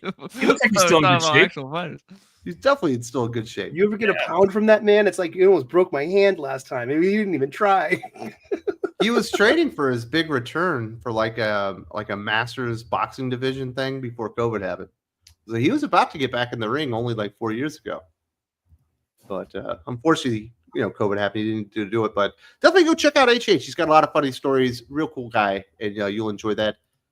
Bada bing, bada bang. Rest in peace, Peter David. I'm waiting on a video, Wes. I haven't done a lot of videos for like creator retrospectives or talking about their careers when people pass away. It's not really something I've done a whole lot on my channel. So I don't know that you're going to be getting that anytime soon, but I would be surprised or if I didn't at least do a Peter David like career retrospective, maybe a little bit down the road, because I do like going back and studying who these people were, the decisions that they made, the things that they had to overcome, and talking about stuff like that. But I wouldn't imagine it's going to happen anytime soon. But I don't normally do videos like that on the channel. Normally we talk about it here on the Aficionados a bit, and that's kind of what we do. But definitely sucks seeing Peter David pass away, obviously, while I was on vacation. That was awful. And then Nerd says, I'm mad. Sully said that since 94 to find the way we see Venom today, like Peter's roid rage in the black suit and invented the Spider-Verse. What? I know. I said that Spectacular Spider-Man was a great Venom story. That I'm pretty sure John Jameson III brought it back from outer space, kind of like what they tried to do in the Spider-Man 3 Raimi movie, but they pulled it off. I'm with Nerd. I'm kind of mad at you too. I think you totally fucked up all of this. Always mad at me these days. We need a talking to. Want to go out and step outside? You're pimping Jeff the Land Shark on the channel. You're embarrassing us. Talking about how great George Clooney is. I mean, I can't overlook these things. I offer a diverse opinion, and thank you for letting me. Terrible opinion. But really, I mean, yeah, I prefer the Spectacular Spidey Venom story a lot better than the Fox Kids version, which was a little bit more comic accurate. I mean, you couldn't do. Didn't they pull out like a flashback to Secret Wars even in that one? It was so long ago. I mean, yeah. I remember there being a Spider-Man show on MTV or something. Yeah, that was one too. That was a Neil different Patrick one. Harris. Yeah, and I hated that art style. Yeah, I mean, yeah, I didn't like it much. I thought Spawn on HBO was way better. That was in continuity, I guess, with the Raimi movies as well. I believe so. I believe so. Yeah, yeah. They had the same font, the same outfit. Pretty sure. Oh, very nice. Can you imagine Neil Patrick Harris playing Spider-Man in Sam Raimi's universe? Would that have been better or worse? I think it'd be hilarious. You think he's too skinny? Yeah. He doesn't have the look for Peter at all. Yeah, honestly, I think Neil Patrick Harris. I'm trying to think what he would have worked as. Good for the voice though, but he just doesn't look like him. Like he voiced him in that show, and he voiced the amazing version in Shattered Dimensions, the video game, and he did a good job both of those. So you don't think he could have been Harry Osborn? Oh, with the hair, maybe. Yeah, maybe. He's got some waves going. And then Nerd also says, and the PS1 games were based on the show. I didn't play them. The 94 animated show? Yeah. I was a Genesis guy back then. Yeah. I didn't get into PlayStation until PlayStation 3. Yeah. Personally. And I still believe it's the best video game system ever, but there you go. We got a lot of Spider-Man fans out here. I guess we should talk a little bit about DC. We got the big announcement that Warner Brothers Discovery are splitting up. They're leaving all the legacy media stuff like sports, cable, television off behind them altogether, and they're moving forward with the streaming and movie studio stuff with Warner Brothers Studio, HBO Max, DC Studios, and DC Comics all being one entity moving forward, basically in a debt play, getting rid of all their debt that they had and leaving with the legacy stuff, which is probably good news for DC Comics, but it definitely feels like And I wonder if you got this impression as well, Tommy, that David Zaslav is really married to this 10-year plan. Like he needs to execute it now that they dropped all this debt and they're moving forward.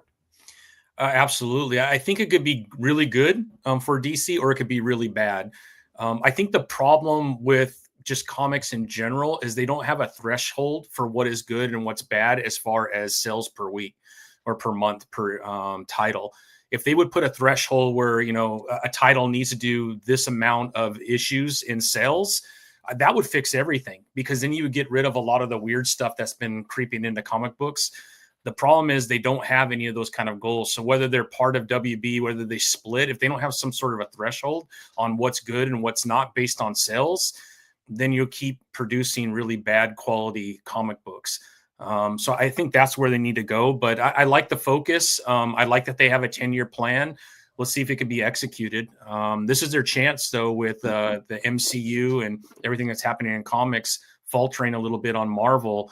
If they're ever going to do something, now's the time to do it. And I think it's a good step. We'll just see if they execute it well. Yeah, it seems like the comic industry is just a game of relativity. They just need to be relatively better than their competition. Mm-hmm. They, you know, back in the day, back in the 80s, you know, there was always, I don't know what the actual number was. I don't know if it was like officially written in stone. Jim Shooter, you know, you'd hear all the stories about how if it sold at less than 200,000 or 100,000 or 150,000, whatever that number was, he axed it. Yep. And you know what? Even in the early 2000s, a company that I really like, a universe that I love, was Wildstorm. And they had cancellation numbers that right now most of Marvel and DC would be at. And that was, I mean, this is 2002, 2003, maybe early 2004, around the time of like the Eye of the Storm era, which was when they made their entire superhero line mature readers. Mm-hmm. Authority Revolution, Authority Volume 2, Wildcats version 3.0, Automatic Kafka, these more niche, you know, interest books. And their number was about 25,000. Now, granted, they just had to stay profitable. Mm-hmm. All of their books had to make a profit. So, and unlike, you know, Marvel now, they can't just say, well, our line has to make a profit. So it doesn't matter if fucking Jeff the Land Shark loses $50,000 every issue, as long as his loss can be offset by somebody else's, you know, profit, then it becomes profitable. No, each of their titles had to be profitable, but they had assigned that at around 25,000, 23,000 issues, like 23,000 copies. How many Marvel and DC books right now don't sell 23,000? I'd say it's actually, with Marvel, I mean, it's probably close to half their line. Jeez. I mean, it's wow. That's perspective. I mean, because I know we get caught up with our stories and our characters and our continuity. When it comes down to it, these are periodical print publications. And is it the sick man of media? You know, the sick man being like, you know, is it like just getting by and we're just waiting for it to die in a way? And it's a little scary. I mean, that kind of circulation, paid circulation too. I mean, that just means paid copies at the register. I mean, it's like, wow, this is only going in one direction, isn't it? It's kind of weird. It is. It's entropy. And none of the publishers have any plan to reverse entropy. It's just making sure that it doesn't hit its logical end before they hit their retirement age. That's the focus that they will look at that more now, Doc, than they did before, at least with DC Comics, right? Because you look at the WB, I know we did the math not too long ago. If you look at what comic books represent as a part of revenue of total WB. It's like less than 1%. So you could take little losses, and it's a rounding error. But now that the split takes place, they're utilizing these stories according to this article for a lot of the movies moving forward. I think there's going to be a lot more focus on it. And with that focus, I hope that they do have some sort of a threshold. That way, really bad comics aren't constantly being produced. We'll see, though. I'm not sure. I don't know if this enlarges the percent of revenue that comics represents to maybe 2% or 3%. I don't know what that number is going to look like now, because I don't know what the size of the company is from a revenue standpoint. But if they don't have these type of thresholds, you're going to continue to get really bad properties being produced. So they have to have some sort of threshold. Well, while DC, or while the whole company was kind of intact, DC is a small fish in a very large pond.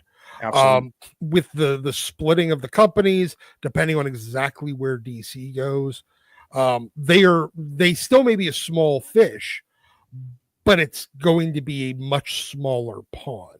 Exactly. Of which they might get now more attention. I doubt it that much. And the reason why I say that is you're still going to have, if they had an auditing department or really a finance department of, I don't know, say 1,000 people for all of Warner Brothers Discovery. No, you split it into two companies. Guess what? One of them's getting 500. The other one's getting 500. They're not expanding the payroll. So all the people that are paying attention, they're still paying attention to the exact same amount of divisions. It's just a question of whether that whoever's the head of DC actually gets invited to the board meetings now to present, status updates for his division, instead of it being too small of a division to get invited to the board meetings at all.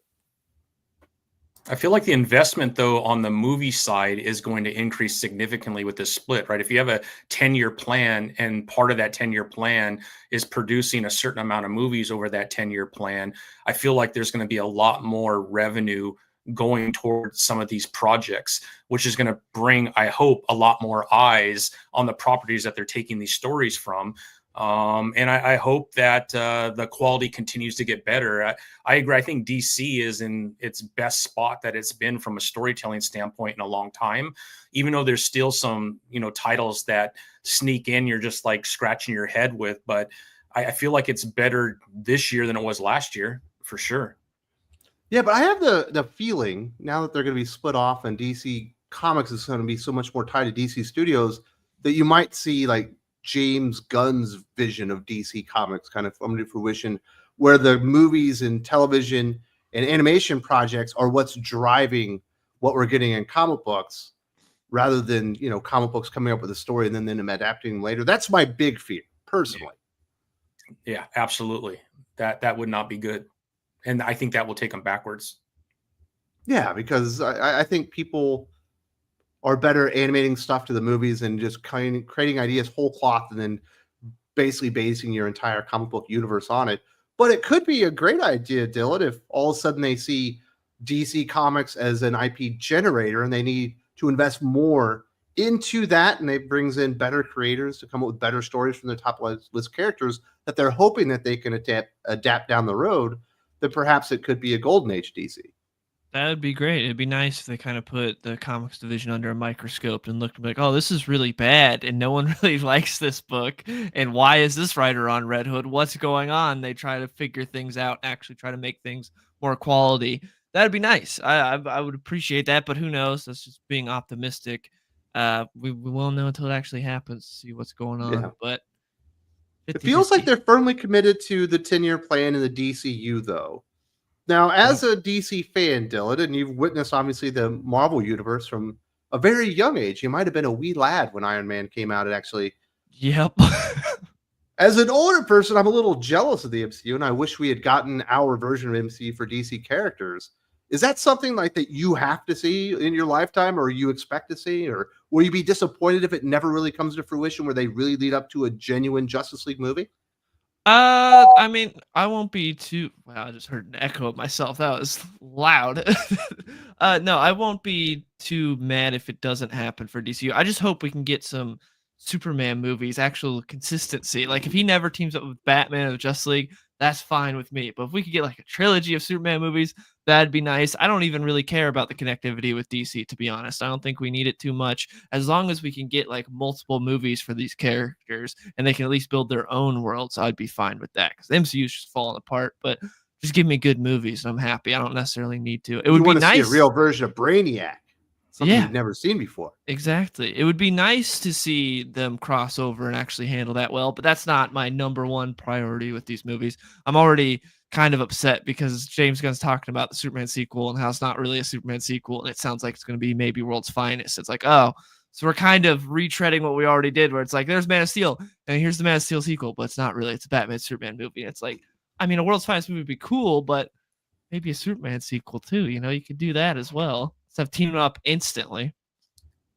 Yeah, you want to, you got to get there. You got to have the build everything up, and then when you get that Avengers moment, because I remember everyone talking. Once you get to the end of, what was it, a Thor? You're like, oh shit, all this stuff is coming together, and then all of a sudden, hey, this stuff, we're going to get an Avengers movie. Oh no, we're not going to get an Avengers movie. Then it actually comes out. Yeah, it's pretty cool. DC tried to rush that. Zack Snyder tried to rush that. Because you had Man of Steel, and it's like, all right, here's Batman v Superman. We're introducing Wonder Woman, we're introducing Flash, we're introducing Cyborg, and none of them are getting their own solo movies before Justice League other than Wonder Woman. And that was not the way to do it. Marvel gave you the blueprint, but they wanted to rush. Remember they all had like logos and stuff attached to them? Yeah, in that email, he got an email, and they all had the logos. You had like a homeless Barry Allen using a super speed. It was, that was weird. Yeah. Not the way I hope they don't tie it to any of the shows either, because I think the tying of the television universe, the movie universe, has really been a detriment. I thought it was way better when you had the MCU and then you had the Daredevil universe. Yeah. Oh, I heard Nathan Fillion's going to be in Lanterns. I heard. Yeah, well, make an appearance. James Gunn's whole thing was connecting everything, which I think is a mistake. Especially he's talking about connecting the video games. It's like I think that's one of the weirdest things to do. That's really like pigeonholing you to something that's not good. Like you should have the freedom instead of trying to make everything connected. I don't think that's what the fans want either. At least I know I don't. I don't understand why they don't just stick in Robert Pattinson as the fucking Batman. It's like you already have a Batman. It wasn't an enormous success, but it was successful. It's because I think it's because Matt Reeves doesn't want it. Yeah, Matt Reeves doesn't want to. Matt Reeves wants in his grounded world. I don't think he wants any powers or be connected to the greater DC universe or anything. I think that's what it is. And also at this point, it's probably best not to, because it takes Matt Reeves like 80 years to write a movie. So it's probably best not to have him on. I really liked the Batman. I thought it was really good. But it's probably best not to connect to that if it's going to take that long for more Batman to come out. So... yeah, well, it sounds like the second script is supposed to be done somewhat soonish. Yeah. They're going to start shooting in January. So January 2026 is when they're starting shooting. So it's like middle of 27, right? Is when they're planning on bringing it out. I believe so. Yeah, that's going to be so confusing to people. You're like, oh, there's a Batman, but then there's the Batman, and they're not. The first one came out in 2022. Yeah, it's going to be a while. Every 10 years, we'll get a 3 in 2040. How was he able to produce his fucking Apes movies so much faster? I think that would be harder, right? I don't know. I mean, you just got a bunch of apes jumping around. It seems pretty easy, you know? Just have them do a bunch of dumb shit. Feels like Batman maybe is a little harder. Especially now that you don't have 7 to jump off of, you know? You kind of just like, I'll just follow 7 for the first one. Now the second one maybe has to do something a little more original. So, Tommy, if you like the Lantern show, we're getting an older version of Hal Jordan. Clearly, it's a torch passing kind of show to Jon Stewart. And you like the show. Are you expecting or wanting to see them in movies? No, not necessarily. I think if you're going to go the route of the TV show, just leave it as a TV show. I don't know. Just from the Marvel and Disney Plus thing, the amount of homework that you have to do to understand what's going on. If he starts to connect everything, I feel like you're following that same pattern. And fans have been very, I think, loud that they don't want that. And I hope we don't make that same mistake on the DC side. Yeah. Making But Green hopefully it's Lanterns the TV show felt so odd too. Yeah. Like, where you're tied to a TV show budget, you're doing Green Lanterns. That Again, I seems think so it's going to weird. be more of a noir Yeah. style show. Yeah. So I don't think we're going to get a lot of superpowers. I don't think there's going to be a lot of effects. I feel like it's going to be very grounded, very similar to what Matt Reeves has done with the Penguin or something like that. If they do it right, I think it could be really good. We'll see. But I don't like the aged up Hal Jordan and the passing of the torch. I mean, Hal Jordan is the predominant Green Lantern, so why wouldn't you build a Green Lantern universe around Hal Jordan? I'm not sure. Come on, because we got Jessica Cruz waiting in the wings. I like Jess Cruz. She's got a great design.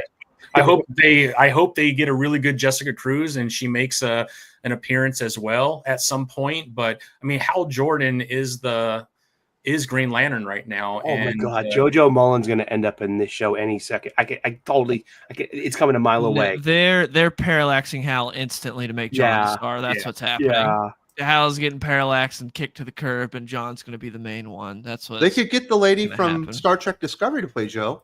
That's a good idea, Sonequa Martin Green. She's actually really pretty and a really good actress, but that was a sucky show. I think she was in Dallas, right? Yeah, she was. I didn't. She had a good line too. I think, gee, they all did. Yellow was there long enough. Yellow Flash is in the chat, and he chose violence today. He says Hal Jordan sucks. John Stewart's better than him.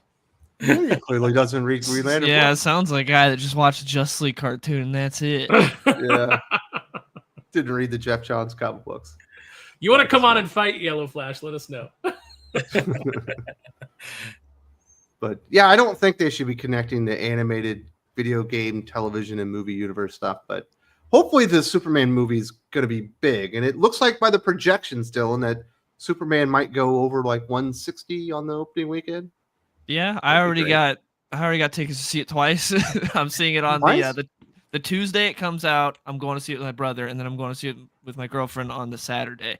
So which one's going to IMAX though? Both are IMAX, but Whoa, the Saturday, so you love them the same. But the Saturday one's IMAX 3D, which I'm not generally a big fan of 3D, but I'm like, I'm seeing it a second time. I might as well change it up a little bit. And some of the shots in the trailer look cool. And you're going to see the teeth knocking off the camera lens in 3D. Yeah, so it's like, might as well change it up a little bit. What do you think about the teeth? I wasn't a big fan. That shot didn't look great, but I didn't hate it. I mean, it has some interesting stylized flair. I'll put it that way. Well, yeah. I like that trailer though, where the comic booky thing happens, where the building's about to fall over, and the lady goes down in her car, and then she looks up, and Superman is literally holding up the building by himself. I was like, that is straight out of a comic book. Yeah, I thought that trailer was the best trailer we've gotten yet. I really liked it a lot. The music's great. It looks really good. Hopefully, it's good. I want to go back to Lanterns for a minute and just say that I don't know why you would not start a Lantern show with Hal Jordan being taught the ropes by Sinestro. Why you wouldn't build that story? You want to do a rookie cop story. You don't do it with Hal and John. You do it with Sinestro and Hal. And it was the only good part of the dog shit movie. That part was good. The Hal and Sinestro stuff, as bad as that movie was, Mark Strong and Ryan Reynolds, like that part was actually pretty good. They made OWUD work somehow. I couldn't believe it. Yeah. As terrible as it was, like, wow, this is like a decent 10 minutes here. They'll never be able to cast a better Sinestro than Mark Strong, though. Yeah. No, I don't think they can. He's so good. So good. Kind of blew their wad on that one, unfortunately.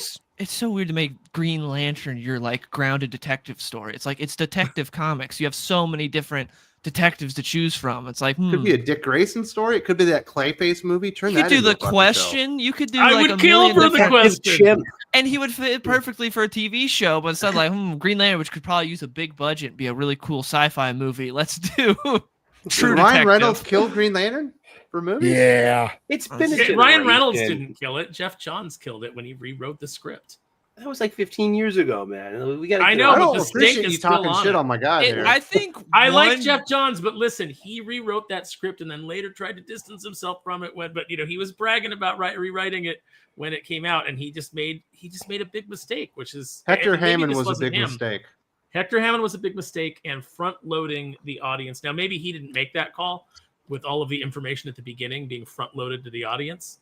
That was a huge mistake because you spend the rest of the movie. Cloud Parallax is rough too. Cloud Parallax was real bad. I thought that Cloud was Parallax was just Cloud Galactus all over again. I like the ensemble between Taika Waititi, Blake Lively, and Ryan Reynolds. I thought they played off each other very well. They were my favorite part of the movie. Pie Face and were you allowed to call him Johnny Pie? No, we're not. Oh, I need a. You're not allowed to call them that anymore. But I preferred when they were in OWA. I couldn't believe they actually nailed that part when he was in the training and all that stuff. Yeah. But we'll see what happens. But awful. They're definitely committed to the bit. DC Comics and DC Studios and DC characters are leading the way, along with Harry Potter and it appears Lord of the Rings. When it comes to Warner Brothers. I mean, But they should definitely cancel the Clayface movie. Why are you wasting your time and your money on that? If they did an old timey horror movie that was set back in the day, like, with Basil Karlo during, he was, in all these silent films. And, if they did that, I'd be into it, just a low budget kind of like Blumhouse style horror film. The Werewolf by Night, like minis, like little special they did on Disney Plus. Yeah, something like that I could get into, but like just a Clayface movie, I don't want to follow Clayface for 2 hours. No. Yeah. Be a TV show. Concentrate on the Trinity and getting some of the bigger characters like Flash right. You know what? I wouldn't mind a Clayface movie done kind of like Payback, where it's kind of a noir with nobody's a good person. Like, he's just a less Penguin? evil, shitty thief than everyone else, and him just being a fucking, like, just impersonating people all the time to go steal shit. I could get behind. Yeah, I mean, I could get behind that idea, like, something. But yeah, again, it's kind of like got to be it's just such a tough sell. It's just such a weird character to focus on. Yeah. So just random. Let's hear for the peoples. Nerd says YouTube ate my last super chat, clarifying my statement. Well, I'm sorry about that. I was looking through and I didn't see your clarified statement. I'm assuming this is regarding the Spider-Man animated show. But that absolutely blows, dude. I'm sorry that happened. It was not my doing, and I'm not really sure what that is. But if you throw it in there now, I will bring it up here before we end this bad boy up. Carlitos Figueroa. Honestly, whatever DC does, they can't do worse than Marvel right now. Maybe in the future, but now it's all good. Oh, are you kidding me? Live action. Harley Quinn Fought-tacula. I can see it now. You're acting like you wouldn't pay to go see that. So in Smell-O-Vision. 4D. I love you. 4D with fart smells on your chair. Yeah, I would get wind blowing in his face when it was happening. Slowly be all over that shit. But your theater chair you is already. Never say it can't get worse. Your theater chair is already filled with plenty of farts. Yeah, I was you don't need say. more in the theater. But I mean, I think Batman vs Superman and Justice League is bad, or if not worse than what Marvel Studios is doing now. Like, it always get bad. They already did it. And then remember Suicide Squad that started out for 30 minutes as a good movie, and then it was just Enchantress dancing for a fucking hour. Yeah, I don't think anything is worse than Thor: Love and Thunder and Quantumania. Well, I mean, The Marvels. you have a point there. Steel. That first Suicide Squad Shaquille movie, O'Neal is worse. Steel is pretty bad. that first Suicide Squad movie is terrible. That is up there for one of the worst ever. I hate As soon as that they chick's cast Will Smith, eyebrows. I was out. Cara Delevingne? Oh my god, she's so I hot. fucking hate that broad's No, eyebrows. she's very attractive. But the Suicide Squad was much better, Yes, Yeah. the Suicide Squad was really good. other than the Starro stuff. Yeah, the ending What? was not the I best. thought it Star was so Wars was comic great. booky that I loved it. I like Starry. I like Starro. I hated the whole thing about the Suicide Squad is they're bad people forced to work for the government and sometimes do good. But at the end, it's like they actually have a heart of gold and they're all good people and they're making the right decision. I hate that so much. Well, that's true. I agree with that.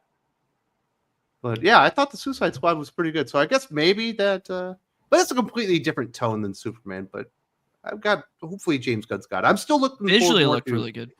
Fantastic Four. Did you like the Oh, Peacemaker God, TV show, Dylan? Why are you still holding out hope for Fantastic Four? Looks great. It's going to be awful. Peacemaker was meh. It was a lot. It felt I like thought it there's was no. hilarious.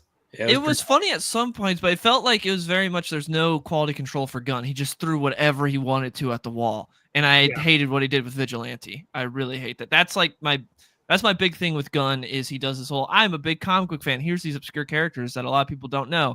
I'm going to adapt them. And then they're nothing like they are in the comics. Like, well, if you're a fan of them, why are you completely changing them? They're only the same visually on the screen. That's it. They characterized completely differently. Like, you made them Deadpool. I will say that I I liked his version of Mantis far better than I ever liked her in the comics.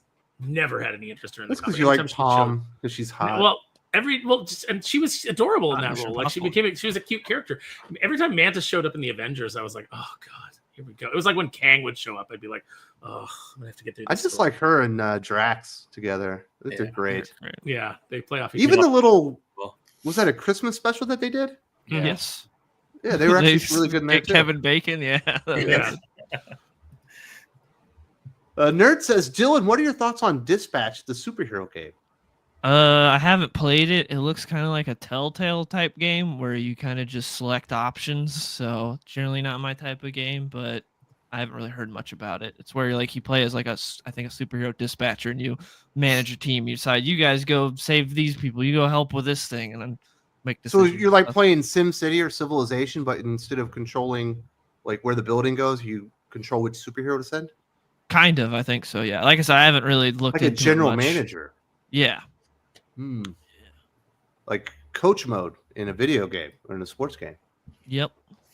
Interesting. But you're not going to check it out? No, I really don't really care for Telltale type games.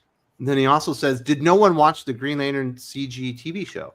I hated the art style for that show so much I couldn't watch it. I watched a little bit, but that art, I hate that CG art style. That they did with the Batman show, I hate it so much. It's so ugly. Really good scripts, Dylan. It was a really good scripts on that show. But yeah, I agree with you. I hate that art style. Blasphemy! I loved it. I loved Razor. I loved Aya. I liked the starship. I mean, there were so many Easter eggs to Star Trek in that show, especially in sound design and the sound effects. I mean, that ship was full of old TOS Enterprise sounds. I love that show. That was some fun stuff. You know, the creators of that show were part of the same arc that I did on Young Justice. You were the one that brought Razor back, right? No, I didn't bring him back. They did that. Okay. Episode. I mean, I was in the writers, I was in the meeting where we all discussed that arc and everybody got their, put in their ideas and then got their individual pieces. That was some great character design, like to bump up Razor being like he looked almost like a 3D glasses with the blue and the red. I just adored that design and that 2 ring thing. That was really fun. I tried to get McFarlane to do Young Justice figures, and I pitched it to him multiple times, but so far nothing. Those designs are so great. Yeah, it's a great show. I like the Green Lantern animated movies. Mm-hmm. First Flight was great. Yeah, First Flight was good. Mm-hmm. I used to when I had very young children, they would cry at night. I would take them downstairs. At least my youngest, Eric, I would take him downstairs, and we would watch a Green Lantern movie together, and it would put him to sleep.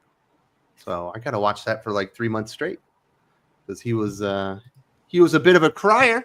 But there's been some good Green Lantern animated stuff. Did you like the Green Lantern animated show, Sparrow? Which one? The one that was like Batman in the animated series, and he had Green Lantern the animated series. Didn't it come around at the same time? I have no recollection of this show existing. I don't think there was. I don't think ever. that happened. Yeah, that was not a thing. Justice League United? Thing. I could have swore I seen it on Max. I haven't watched it yet. I was thinking about it. Oh no, Wes is from a Mandela universe where there's a Green Lantern animated series. Yeah, no, there's just the CG series we're talking about. Maybe it's that one, and it could have been. Well, it might. That was way later. Yeah, it might have been one of the couple animated movies they did, like First Flight or Nathan Fillion. Yeah, the CG show is called Green Lantern the animated series. Okay, that's probably what it is. So you think I shouldn't watch it then? I've considered it. No. Well, apparently it's good. It's just ugly as hell. Don't listen to this kid. Well, I watched Sheriff Labrador, so I can get over some bad animation. What in the hell is a Sheriff Labrador? Is that the series that Jeremy Adams was writing for? Sheriff Labrador? No, Green Lantern. Yeah, he was on Green Lantern. He was one of the writers for. That's why it's good. Yeah. The Sheriff Labrador is like a Chinese show for children where you learn lessons like don't fart in public or do not flush food down the toilet and stuff like that every episode. Oh, okay. So it's like Mr. Rogers, but Chinese. But with a police dog, and then his sidekick is like a Doberman Pinscher that does nunchucks. You're gonna say his side chick. I was like, what? This is a Side kid chick? show? No. But then again, nowadays it would be Chinese are fucking going hard on the kids' animation. He's like he's also got a bottom hoe. I just like that one of the lessons is, hey, don't fart in public. Yeah. Sora Heart says, I've been watching the old Batman and Superman cartoons from the 60s and 70s, the retro charm, and they just seem more fun. What are you guys' thoughts on those? I think they're fun. They're great, especially the Ted Knight, the voiceover, the King of the Seven Seas. God, I miss Ted Knight. Love him, man. I think I have a lot of the old Superman serials on Dockbuster Video, but I haven't watched them. Yeah, there was a Justice League one, Justice League of America, that had Adam and Hawkman. There was a Teen Titans one. And they invert the colors on Kid Flash, and I was always so disappointed because like Kid Flash had like one of my favorite designs for a costume. But that stuff's priceless. It's great, man. What were we The New requesting Adventures on of Superman was Dockbuster? hilarious. Wes, what was it that we wanted to request on Dockbuster Video? Oh, you wanted to see Tires with Shane Gillis. Oh yeah, Tires. You suggested that I should see that. Actually, good. season Pretty 2 funny. of Tires is good. Yeah, it's even better. I also than the want first to. season. I'm waiting for Andor season 2 on Dockbuster Video. I won't pay Disney Plus. I'll see what I can do. But I missed the Super Friends. I missed the Apache Chief. I haven't seen him in years. Inochuk.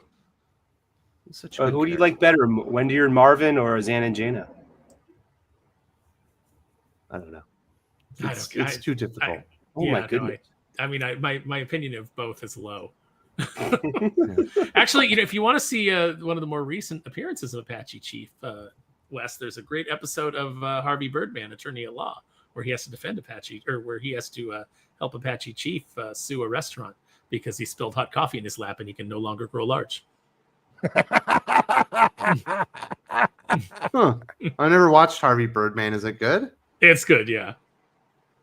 Keep in mind that I enjoyed Space Ghost Coast to Coast a little bit, but not enough to watch a full episode ever. No, Space Ghost Coast to Coast is one of those things where it's like you watched it and you were full. You're like, I've had enough. I'm good. But no, Harvey Birdman is great. And in the Apache Chief episode, whenever they do show him growing large, you see, like, because he wears a loincloth, you see people on the street going, Very nice. Very nice. I do appreciate all the awesome comments. I guess we are to the end of the show. We'll do some comic book recommendations. Javi has stepped out for a bathroom break, so we'll get back to him. Yeah. Dylan, are you have any comic books that you want to recommend this week? Yes, I'll say Absolute Flash number 4. It's still building up, but it was good. I enjoyed it. Aliens vs. The art is Avengers. weird, though. Yeah, we got It to. looks like a girl. It's the eyelashes is the problem. They just got to And it's fix the the little- eyelashes. The things also. Yeah, The freckles. the little freckles, but it's mainly the eyelashes are weird. That's the problem. But still, I'm enjoying what's going on with Absolute Flash. I can't wait till we actually get to like see things really start happening. It's still building up, but I enjoy it. Aliens vs. Avengers number 4. We got the finale there. It's pretty good. I really like that. Battle Beast number 4. Battle Beast was really number 2, not number 4. Yeah. Oops. I don't know why I put number 4. Battle Beast was really good. I'm enjoying that a lot. I love that computer that just hates him so much, and it's just constantly messing with Battle Beast. It's a lot of fun. G.I. Joe number 8, really good. We got a nice Cover Girl and Baroness story, and the ending was pretty cool. And then Deadly Tales of the Gunslinger Spawn number 7. We got a good Western going on. It's fun, and I really like Patrick Reynolds on the art. He's doing a really good job there. I was shocked that Hickman landed Aliens versus Avengers so well. There's a lot of fan service in that you wouldn't have expected from him. Yeah, but also I think other than the Wolverine book, which was terrible, I think Hickman does good on smaller books. If you give him a miniseries, I think his problem is we give him too much room. and things just fall off a cliff. building? Because he starts off really strong almost every book, and then it just falls off a cliff at some point. But this, he only had a few issues, and so each issue was really good, and the art's amazing. A lot. Yeah, just those eyes are crazy though. Anytime you see eyeballs in that book, they look insane. Very nice. Is there anything else people should be looking out for you? You got any videos coming up or streams? Yeah, I posted the Red Hood videos. Check that out. Talking all about the that whole debacle and what I think's going on there. And yeah, I'm always posting stuff, so I'll have more videos out this week. But that's the latest one. Well, very nice. Tommy, do you have any comic books you would like to recommend this week? I mean, I haven't read through everything. I did finish Vatican City. I really enjoyed that. Wish it was another issue or two more, just because it was so fast paced, only 3 issues. I would have loved to see a little bit more on the Queen. If you've read it, you know what I'm talking about. But anything Mark Miller is doing, I really enjoy. I know Huck is coming out next week, next week, next Wednesday. I think Huck 2 comes out, which I really enjoy. If you're a Spawn fan, The Curse of Shirley Johnson was really cool. The art from Jonathan Glapion is just insane. So good. But yeah, that's about it. Anything Energon related, I'm loving right now. G.I. Joe, loving right now. Some of the same ones that I think most here on the channel have been talking about. They've been really good. So you haven't read G.I. Joe this week, though? Not this week yet. It's in my pile. Yeah. I heard it's awesome, though. Yeah, it's definitely kicking off some big stuff. And I like the clutch thing that they've got going on, where he's like sneaking Transformers and shit into the pit. Even Battle Beast 2 was a lot of fun. I'm really enjoying that. It's been crazy good. But yeah, Skybound is just at the top of their game. I mean, almost everything they're producing has been pretty decent, if not really. So, Tommy, if you're new to some people here on the channel and are not aware of you, you have a YouTube channel. There's a link in the video description. Worldatwarcomics. You do a lot of interviews there. Is there any interviews that you got coming up or anything in the recent past that you think people should definitely go check out? Yeah. So I'm going back and forth with Casada to bring him on. I had Colin Bunn on yesterday. If you're a Wizard of Oz fan, there is a Ultimate Oz Universe title that is on Kickstarter. It actually looks phenomenal. Mike Diodato is the artist on it. It looks really interesting. And they're building out this whole other world outside of what we all know as Wizard of Oz. So it seems really interesting. Who else do I have on? Just check me out. Follow me on Instagram. I usually try to post before I bring everybody on. I just had, who else did I just have on, which was a lot of, Christopher Priest was on recently, and that was fun. He is a unique character, to say the least. I really enjoy him because he is unfiltered in anything and everything that he does, which I absolutely love. And he talks a little bit about Black Panther, which was very unique. I was not ready for that comic book. I don't read a ton of Marvel. Incredible Hulk is really the only thing of Marvel that's in my pull list. I had Fantastic Four for about 20 issues and I dropped it. But it made a lot of noise, and he says a lot of surprises are coming in the next couple issues. Issue 3 says it's going to be really good, so we'll see. Very, very cool stuff. And did you get to meet Philip Kennedy Johnson in Dallas then? Because he obviously had his booth there. Yeah, I did. I talked to him for quite a while. I've had him on my podcast, I think, 2 or 3 times now. I love Philip Kennedy Johnson. I think he is one of the better writers in comics. And obviously Jeremy Adams, who wasn't in Dallas, but I love anything and everything that he's doing. But yeah, Philip Kennedy Johnson's awesome. He'll be coming on too, probably in another month. He'll be back on. We'll be talking Superman with all the news that's come out on Superman with Philip Kennedy Johnson. Yeah. And obviously his Batman Robin run has been awesome. But he is a really, genuinely nice guy. I really like him a lot. Very approachable, very humble. Really enjoy him. Absolutely. That was my experience as well. It was definitely a highlight of Dallas for me. Absolutely. I love him. Love him. Very, very cool stuff. Sully, you recommend any comic books? Yeah, actually, I got a honorable mention heading out to Doom, Bring on the Bad Guys, #1 by Mark Guggenheim with exceptional art by Stefano Rafale. I mean, I just couldn't get enough of this art. It was well-paced, good story. You know what? Amazing Spider-Man #6 was really good this week. In my humble opinion, it's been the best issue in the series, in the reboot so far, and the restart so far. I love John Romita Jr.'s art. I'm old, okay? I don't mind his boxy style, but he's got great camera work. Those 6-panel pages of his just move the story, and I love Romita Jr. But what do I get right here? From my local comic book shop, I got 4 floppies this week. I got the $5.99 double-sized issue number 3 of Vatican City by Mark Miller and Per Berg, and it was okay, you know. And I'd be honest, it's not my favorite Miller story, but it was pretty concise. It was like it's exactly how Miller built it. It's just like 3 issues and done. You know, a nice concise story. Boom, boom, boom. I'm in. Jeremy Adams. Gotta love Flash Gordon number 10. Great story, great art. I hope he sticks with this. I know he's a DC exclusive now, but I hope there's some wiggle room in his contract that he can keep making Flash Gordon with Mad Cave, because this is a winner, and this is how you treat a classic IP and characters with their voices, you know, with the look of it too. It looks like the old King Feature stuff, you know, with costumes and design.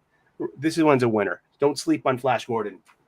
New Gods number 7 by Ram V and Evan Cagle. This is pretty good. I think he tones down the big epic mythology stuff and gives us a really grounded superhero story, and shows there's still room for allegory in comic books. I mean, what are the New Gods landing on Earth? Are they refugees? A clear and present danger. They all have powers, and they grew up in hell. You should not let them into our mainline society.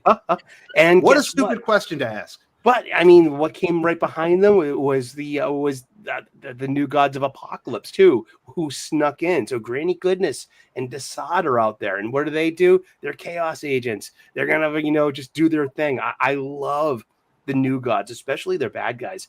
But this is a really good series. You know what I mean? And once again, don't sleep on it. And my pick of the week is got to be G.I. Joe number 8. I am a sucker for anything with the Baroness on the cover. This is a good story. I had both Baroness and CoverGirl as action figures as a small child in the early 80s, and a Major Blood too. Major Blood, I think you got to see the shadow of his profile perhaps just once in this issue, but he's got a mat on for Baroness, and he wants his revenge. And it's a buddy tale too. Baroness finagles a weekend pass from Duke, but she's got to take CoverGirl with her. So they end up in Paris, and calamity ensues. It's great. It's really fast paced. The art's pretty tight, and that's it. And those are my picks of the week. Thank you very much. Very nice. Sparrow, who's hotter, CoverGirl or Baroness? Ooh, well, it's got to be Baroness for me, because I like that evil librarian look. Yeah. You know, but I mean, no flies on CoverGirl. Very few on Scarlet, as I recall. No, they're all. I like all the Joe women and Cobra women. So you know, it's hard to choose, but yeah, Baroness definitely. She didn't start out hot. That first issue, they drew her pretty ugly, and she got pretty hot once. She was literally on fire. She had a lot of reconstructive surgery. That's right. You know what was great about that initial storyline is when they did the reveal where they're like, you know, she goes through all the plastic surgery, and then, you know, Major Blood's like, you know, you look like a poem, you know, and it shows her face for the first time, her reconstructed face. And I'm like, she doesn't really look different than she did kind of like in her last appearance. Like, she's still pretty much the same, because she did get hotter as the series went on. But yeah, so that's there you go, Wes. That's my answer. Very nice. You recommend any comic books? I have not had a chance to get out and pick up any comic books this week. I know I'm going to love G.I. Joe number 8, Baroness and CoverGirl, plus Clutch is one of my favorite characters, always has been.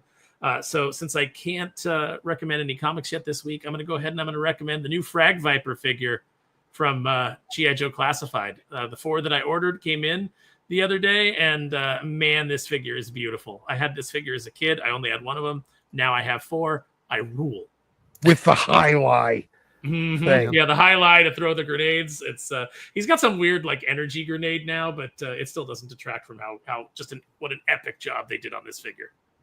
So I want to verify your geek bona fides here, Aaron. This week, you and Renzo were working on some stuff for Kneel Before Doom Phase 2, and he wasn't seeing your vision. And in order to do that, you pulled out your toys and you put them the way that you thought the scene should look and sent that to him. That's how I big of a did, nerd yeah, you are. and I've done that before with different artists where I've been like, no, this is kind of like how I saw it, and I'll send it to them with the action figures acting it out, and then they're like, oh, okay, I get it. Because sometimes, you know, when you're dealing with an artist, there's just a little bit of a language barrier, or they're just not, you know, you're not quite describing it in a way that speaks to them. So yeah, when you can throw that together, they're not dolls, Gavin, they're action figures. Yes. Yeah, I got a little flavor on that too. But yeah, no, it's fun. Renzo does such a good job, and I just told him, I said, this is the way I saw the scene, and he was like, oh, I like that. But his like last panel of the page was actually better than kind of like I saw it. So that's a nice little back and forth that we have. I love working with Renzo. He's so damn good. Yeah, if you want to be friends with Aaron, you might just get random pictures of dolls interacting with each other to let you know what he really sees. You'll get pictures of action figures and action figure poses. Yeah, no, the dolls have clothing, have fabric clothing. Action figures do not.